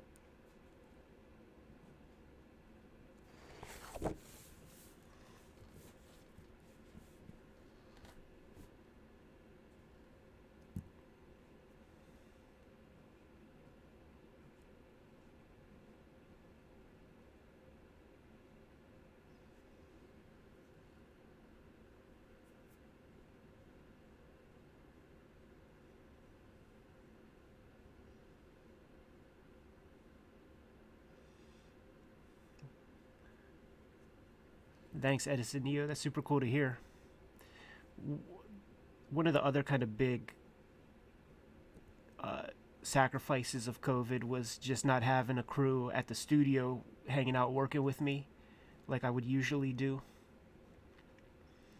You know, we got a bunch of drawing tables here. I would have sometimes up to 4 people. This room isn't so huge, but could fit 4 drawing tables in here and just shoot the shit. Sometimes, probably like even this stream, there'll be silent moments and all you hear is just pens going, pencils going. But keeping that really small bubble, trying not to get anybody sick, trying not to get sick. You know, it's just not possible right now.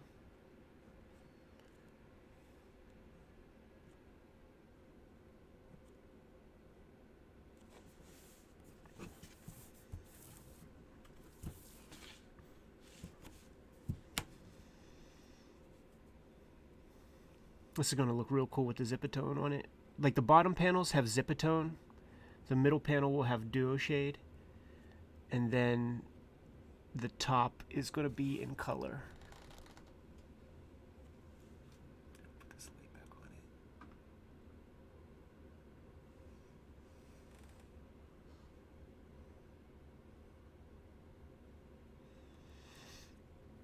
it. Yeah, that Neil Adams thing, he was talking too much about, like, roll-in and all this stuff, and then he was doing basically, like, he was saying to the kids to, like, do things a certain way. It was giving me anxiety, because I remember, like, as a kid, listening so close to it, like, if they say that, like, you got to do it that way, like you obviously, you must do it that way, and then you watch him as he's rocking, and he's handling a brush or a pen exactly the way you or I do, you know?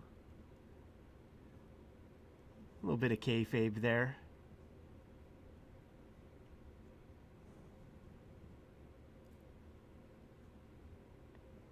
All that said, man, I've been really digging Neil Adams' Facebook streams. When he breaks out his old portfolio and shows off like very old continuity studios works. I like all that stuff.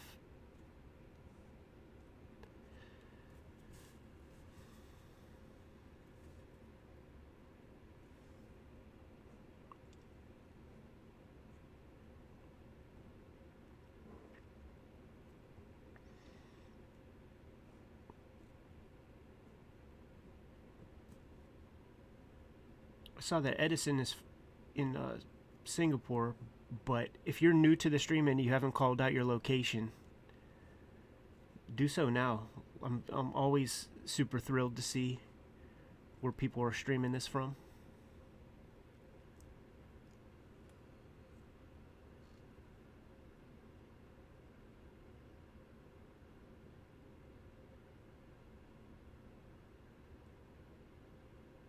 Duo shade and duotone are the same.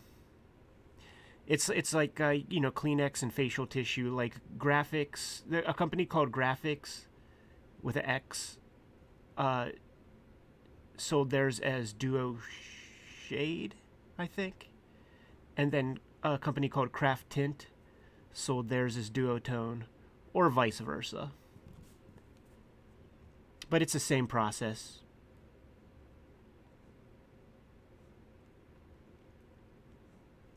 How about this crazy shit? I had a small catastrophe in my little art bin to the right of me here, where you know, I have these paints that have been here for 20 years or something, and something about some of the thinner or something, the case that it's in, I guess it's not meant to be in that can for 20 years. It's supposed to be used. So it just ate through it after all these years of like just being still and not moving. And I was cleaning out that bin, and I actually found freaking sheets of undeveloped duotone. Let me see if I can grab them easy. Small sheets. You know, 8.5 by 11 joints. But okay, so Graphics is Duo Shade. $7.95. I wish there was a date on that.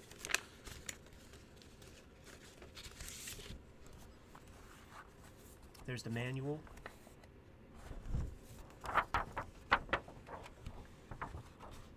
Some examples of the different duotones. Like, even this looks like so old school, right? The way this is all put together. There's your different duo shades.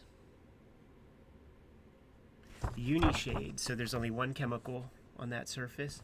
And check out the prices, right? You know, between $8 and $9 for something that you would get probably 2 sheets.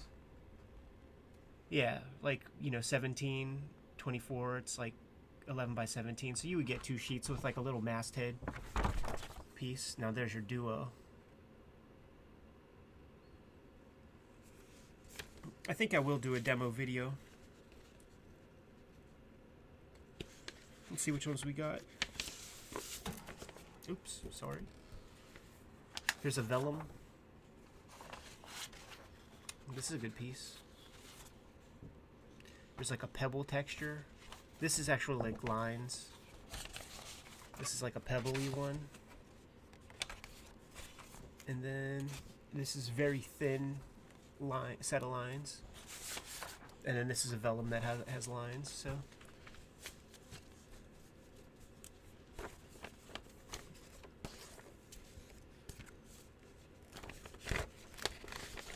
I guess that's how that shit happens, you know, whenever you see people selling little caches of the stuff online, like, it just, these things just manifest.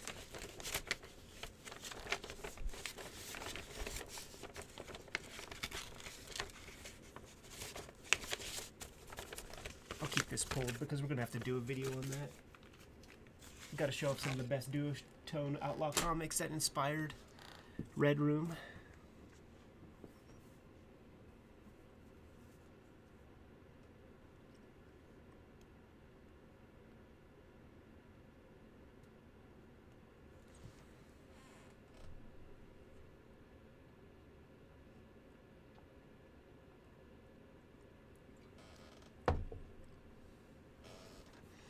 Alright, one more set of these goofy lines.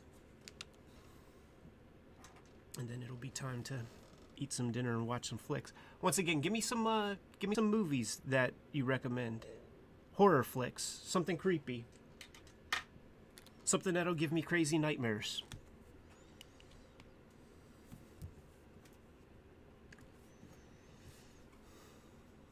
Let me think about this actually.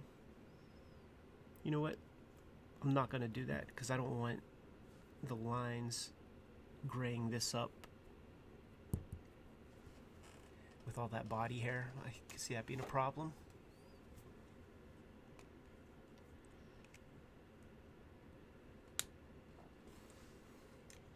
I agree. 2021 is going to be the year of the Kayfabe. Just you wait until you hear about what Jimmy's working on. If you're new to the room, if you just came in, there's that link to pre-order Red Room. Make sure you do that. Order a couple copies and spread them around to the gore hounds and horror freaks in your life. I'm gonna just... Oh, you know what? I know what I'll do. Okay, yeah. I'm not gonna do these burst lines that go all the way down for those reasons that I described earlier. But I'll do like the Joe Sinnott's, the Joe Sinnott joints, except I'm gonna use pen. Where did my vanishing point go? There it is. Let me pull up the big screen. Alright. Because the Joe Sinnotts don't connect. They just get close.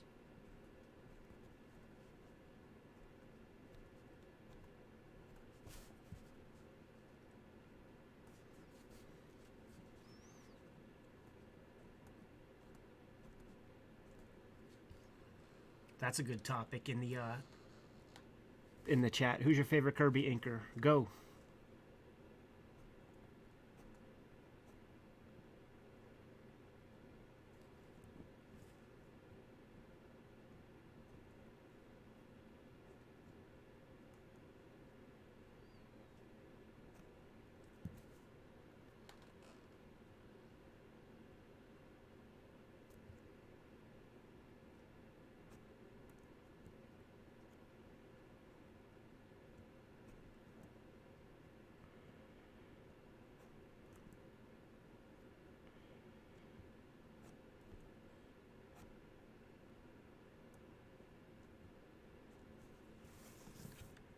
Yeah, that's what I want. A little separation between the lines and the pubes on this dude's body. The dude's body pubes.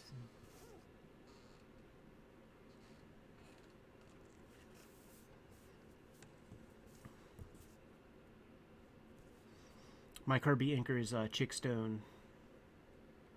I just love those really thick lines.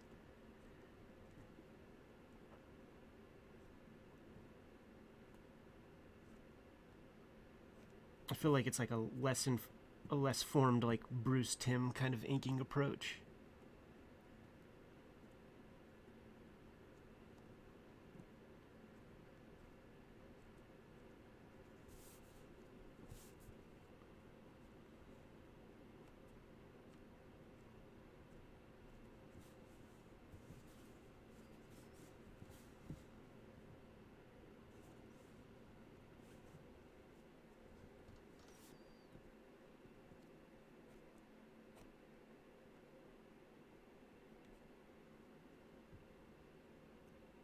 Yeah, Wally Wood on top of Kirby was always sexy. I got some old Sky Masters.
think these ones look stupid, so we'll get them out of our lives.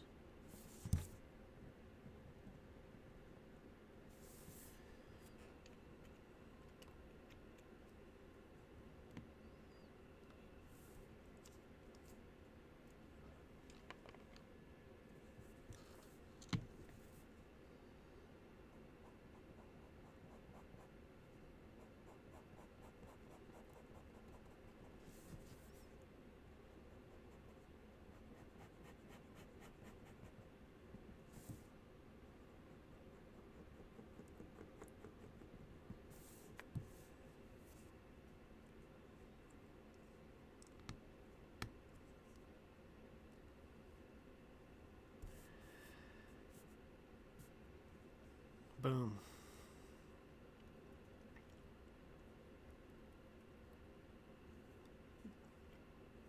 Probably do a touch more tweaking. Definitely do some more tweaking on these guys up here, but I'll do that another time.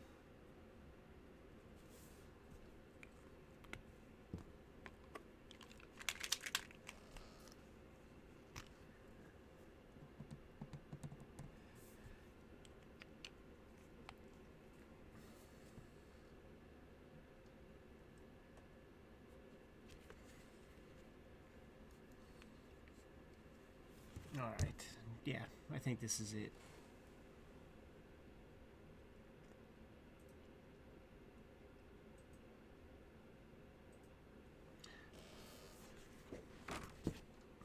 Alright, Kayfabe crew, I'm going to cut out in a second here. Thanks a lot for joining. Thanks a lot for hanging out. It was a ball.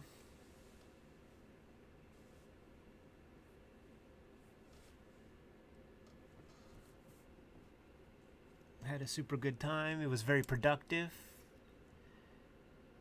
2/3 of a page done in 4 hours is good.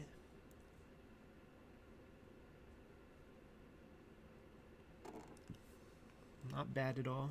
This is like a weird dream sequence. It all kind of makes sense when you see the comic. And once again, like this page is going to be for issue 5. So 2020, I worked ahead a bit. Kind of finding my footing, trying to figure out different processes and stuff.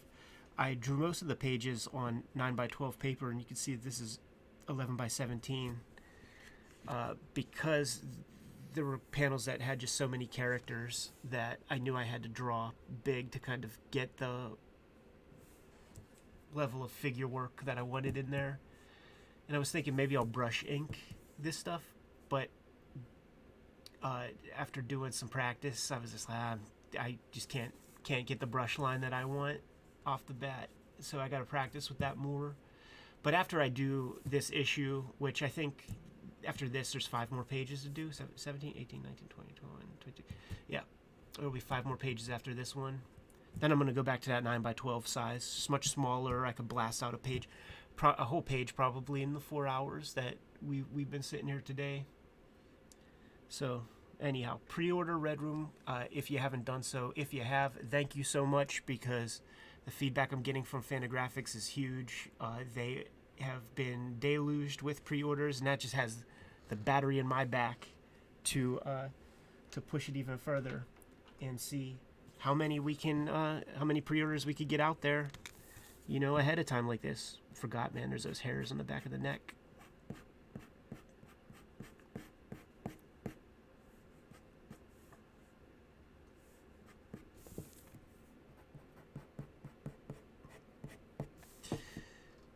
I want to see how many pre-orders we could get ahead of time. Just putting no ceiling on how many copies of this weird, insane, crazy comic we could get out there.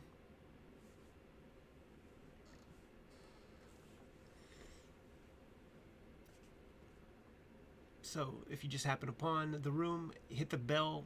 You should be notified whenever we have new videos, and whenever these live streams get blazed up. So new vids every morning around 9 a.m. Eastern. Stay cool, stay well, stay healthy. Peace.